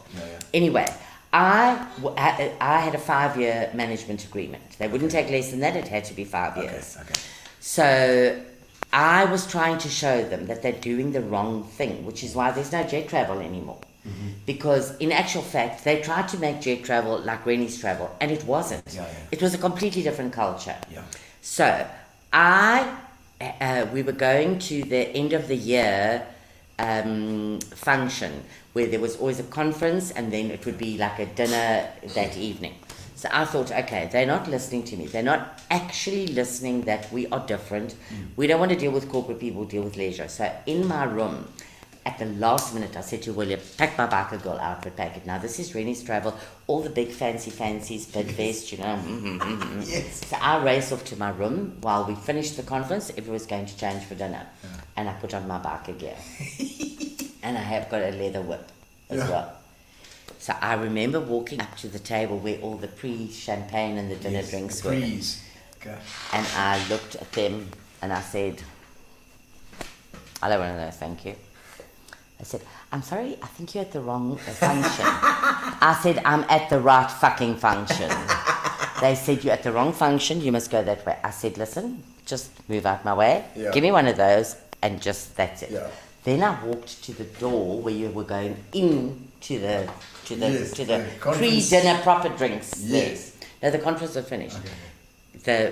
I don't think I should say names, but anyway, the CEO was there with all the people, and my immediate boss who was in Cape Town, and I stood there, and she also said, you're at the wrong place. I said, really? She said, Trish, is that you? So I said, yes, it is. Get out the fucking way. So, then I walked in, and my immediate boss saw me, and he ran away from me. So I took the whip, and I hit it on the table loudly. Douche!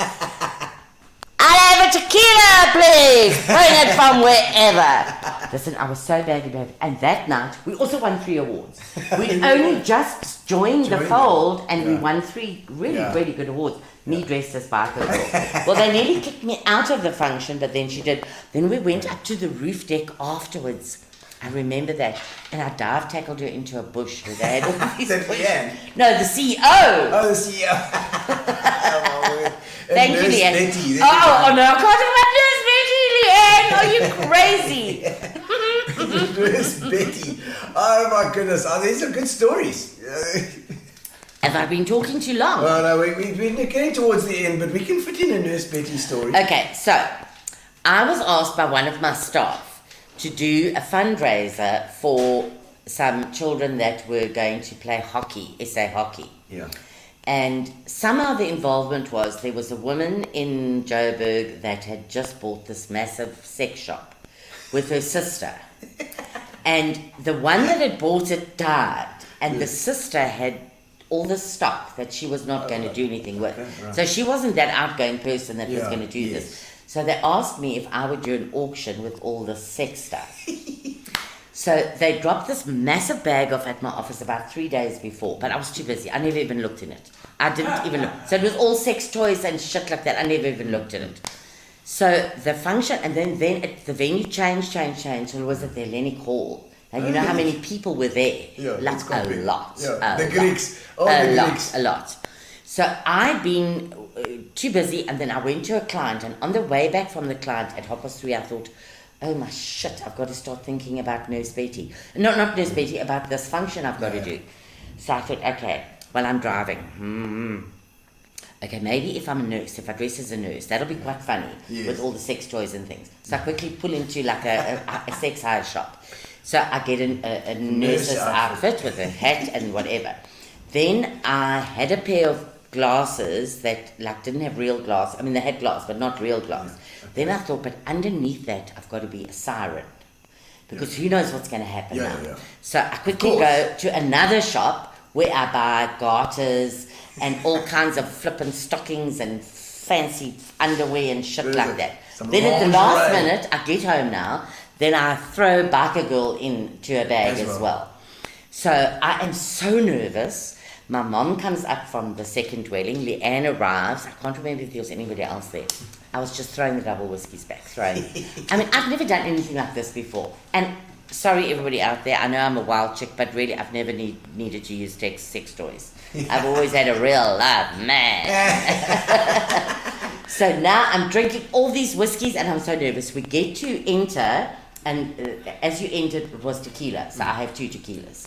Then the jet table all sit like that. Now the people are rolling in and rolling in and rolling in. Now I say to Leanne, okay, can't drink any more whiskey, can't drink any more tequila. Give me a brandy and coke. Double brandy and coke. So by that time, they say, okay, so Trish Difford from jet table, I go auction. I never actually thought about it. It hadn't entered my head. Because and then I remember going like this, is this a mic? Does it talk? I said, hello everybody. I'm Nurse Betty, and I'm here to help you get your shit together. Or something like that.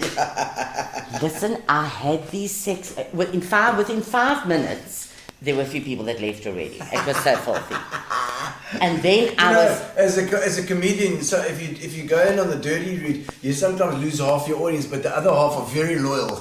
Yeah, absolutely. Do you know that I sold every single thing there? Excellent. And I would even pick up something and say, does anybody know what you do with this? Because I certainly don't know what the fuck this is. And then I think then at that stage I'd thrown off my nurse's outfit. Oh, now yes, I'm the siren. lingerie. Yeah, and now I'm doing more selling. I remember on that side somebody asked me a question. I can't remember quite what the question was, but I remember saying to her, it's actually how you feel about yourself. Yeah. So if you don't if you're a little bit overweight, like I am a little bit overweight, and you don't prance around and do naked ballet for your husband, then there's something wrong with you. Like, do not be ashamed of your body. Yeah. Be what you are, because if you're not ashamed of it, they won't even look at you as a fat person. They'll think you're gorgeous. Listen, the next minute on this side, and I'm not, can I say, I hope it's not detrimental, like there was a bunch of lesbians on that side. Yeah. The next minute, as the show was going and I was selling things, they were on them, it was a little bar counter there. They had their gear off, they were sucking their nipples, it was wild.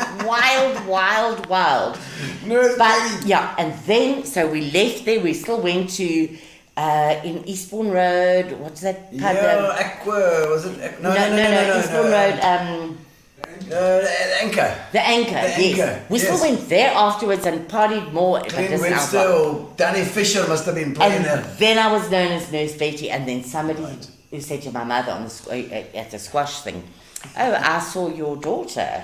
Oh, dear, she's like, oh my God. Nurse Betty. No, but anyway, my mum was very embarrassed, but she didn't say anything ugly. And then I got all these calls to do more sex things and sell more sex things. I said, no, that was a one-off. I was crazy wild that night. I think it was a full moon. The moon affects me badly. Yeah. And especially if I don't know that it's a full moon. I get this boil in my stomach. And after all these years, I still don't know. And by the time it gets to here, I am absolutely... It's another one of your superstitions there coming through. Yeah, the full moon. The full moon. No, I'm crazy. What about some mini Olympic stories? We were talking about the mini Olympics earlier on as well. I don't know if you've got any other stories about mini not really bad ones. Look, it was loads of fun. We used to drink, we used to party, we used to dance, we used to eat. Bad for Trish is relative. Yeah. Those days when we used to travel to places, to play the games with Cape Town and Joe, it was fantastic. Great. That was fantastic. But we really enjoyed our little pee sessions here because they used to have it quite often. It was lots of fun. Lots of fun. And I say, seeing Leanne coming on. Leanne, if you're still watching as well, I feel like hugging you now. I just remember those days down at Westbourne Road. Westbourne Road had a vibe with Barry's Foods. Wow, it had a vibe. Barry, absolute vibe. The Crimpers, what's his name? Barry. And his wife was Morris. Barry Morris. That's with Di Morris. She was the interior designer. Yes. And Barry had his Saab that he used to ride around in. Upton's Barry Upton as well. Look, a couple of Barrys there. Yes, there were. Yes. I've got to tell you about my book. Yes, I'm going to write a book. Please, tell me. My neighbour, Rose van Wilderman. Yes. She keeps on telling me, because when I tell her another story, and I've got stories and stories and stories Yeah, and stories and stories. she keeps on saying, you've got to get a ghostwriter and write a book. I don't want a fucking ghostwriter. I want to write my own book. Okay, good. So, when we were in Switzerland, William and I, with our daughter in October, Angie still said to me, she's very spiritual, and I'm not really. Okay. In that way. Okay, but you talk to dead people. Yeah. Yes, I know, but not in that way. They like the yoga thing and all that, that kind of what stuff. Yes. Anyway, so she said to me, what would you say to Buddha if you ever met Buddha? So I actually can't remember. I need her to remind me, because this has to be the pre-notes in my book or whatever it's called. Yes. I can't remember what I said. And then she said to me, what would Buddha say if he met you? Yeah. And we came up with the title of my book. And I'm sorry if I'm going to offend anybody now, but this is going to be what my book is called. Fuck Buddha, I'm Bubba. And it's going to be short stories. Peaceful people. Yeah, it's going to be short. It's going to have to be short stories, because there's no way I can wind my life simply in a straight line from here to there, because it goes so up and down and so many things and come. So I'm going to write a book. I'm starting the book this year. Well, I think you picked the right God to put in that one. There's only one that'll take that.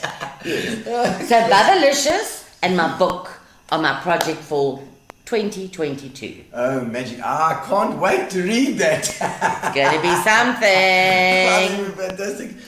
Trisha, thank you so much, man.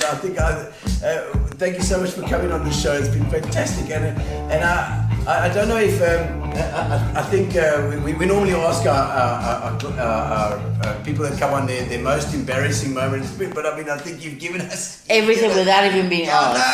I've so enjoyed it.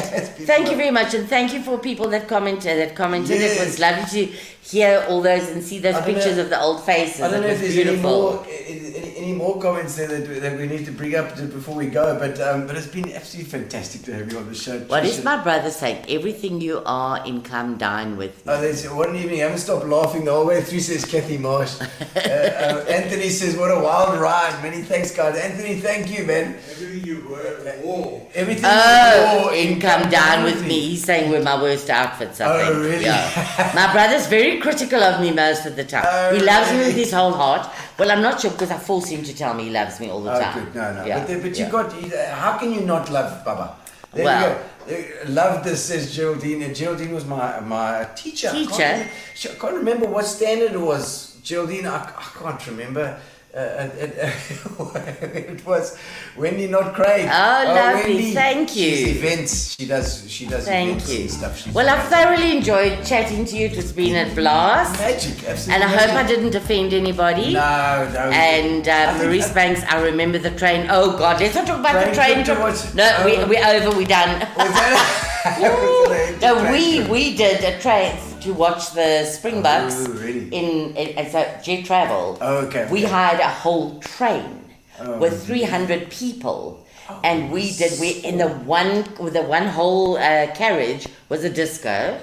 Then another was a booze with a bar, and the other one was listen. But you can do eventing then as well. No, just we partied our asses off. You don't want to know. We had one guy that started with a jersey, and we saw like a little string. By the time the end of the weekend it was up to here, because the whole thing had unraveled. It was a hoot. It was fantastic. Oh man, Trisha, Paula, I love you, Paula. Oh, that's wonderful. It reminded me of the real good old days. Yes, I remember when Paula used to be in there as well. Yes. She organised my... Love you, Paula, darling. It was 95, 96, 97, I think, Paula. It's unbelievable.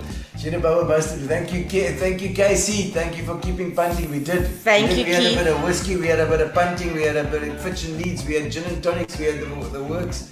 And Camilla Ellis saying humour to match my own, constantly in the gutter. Yes, I am, unfortunately. Sorry. Camilla lost her mom a little while ago, and her mom was I'm also sorry to naughty hear little that. bugger. She was naughty as hell. I loved it. I love that sort of thing. Brendan Kelly says, what a wild ride. Great show once again. Thank you, Brendan. Are you away from home again, Brendan? Because then I must go and visit your wife, you know. Krista Anderson says, you're crazy and I love it. What a breath of fresh air. Thank you, Krista. Oh, that's it's so London vibes. Oh, All the way good. to East London we go. Wow. All the There way. we go.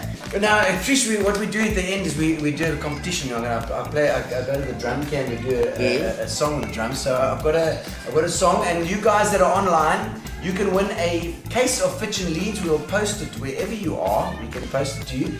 And I'll play the song. You tell me what song it is and what the or the name and the name of the artist. And the first one to get it on the comments wins the case of Fitch and Leeds. All right, so we're going to head on now. I'm going to stick in my earphones. Okay, what do I do? Oh, you can hang 5 here. It's fine. Must I sit here? You can sit here, right here, and then Okay. we'll dance a bit at the end. Okay, I'd love to have a little dance-a-roo. All right, My so brother we're- should be here. Him and I do a little good dance. dance. Yeah. Excellent. I love it, Ian. We're Yeah. waiting for you, Ian. All right. So I need to just turn these down. You know, Ian was a drummer, eh? Oh yes, I remember that. He used to play with the Tomboys. Okay. Yeah, plus, and the Tepid Toppies in Joburg. I remember. Dan and Ian Roberts. Okay. Ian played with them. Okay, they played the Tomboys. Yeah. I remember that story. Okay, let's set it over here. Let's see where we're going. I'm going to turn these down. Yeah. All right, it's from one of our shows. Actually, we got one of the shows. Yeah. All right. So first one to get it, first one to put it in the comments. The name of the artist and the name of the song. You win the Fitch and Leeds. Let's go. Let's do it.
We have a winner! We have a winner indeed! Paola Bracciali! You can switch over to that. There we go! Thank you, Paola! We'll organise your prize. Thank you, Trish! Wow! You've been an absolute legend. Thank you so much. Thank you for Been inviting fantastic. me on the show. Thank And you. remember to catch up with us on Thursday again. On Thursday, we have Paul Wolf. Paul Wolf, we're talking about the Iron Man. You know Paul? He's an amazing guy. He does the Iron Man for us. We're going to be talking about them. Thank you for joining us on the studio. Thank you to Fitch and Leeds, and thank you to Spa, and thank you to Trish. We love you. Oh, thank you, Gino. I'm all hot and sweaty. It was beautiful. I enjoyed it very much. All right, thank you guys. We'll see you on Thursday.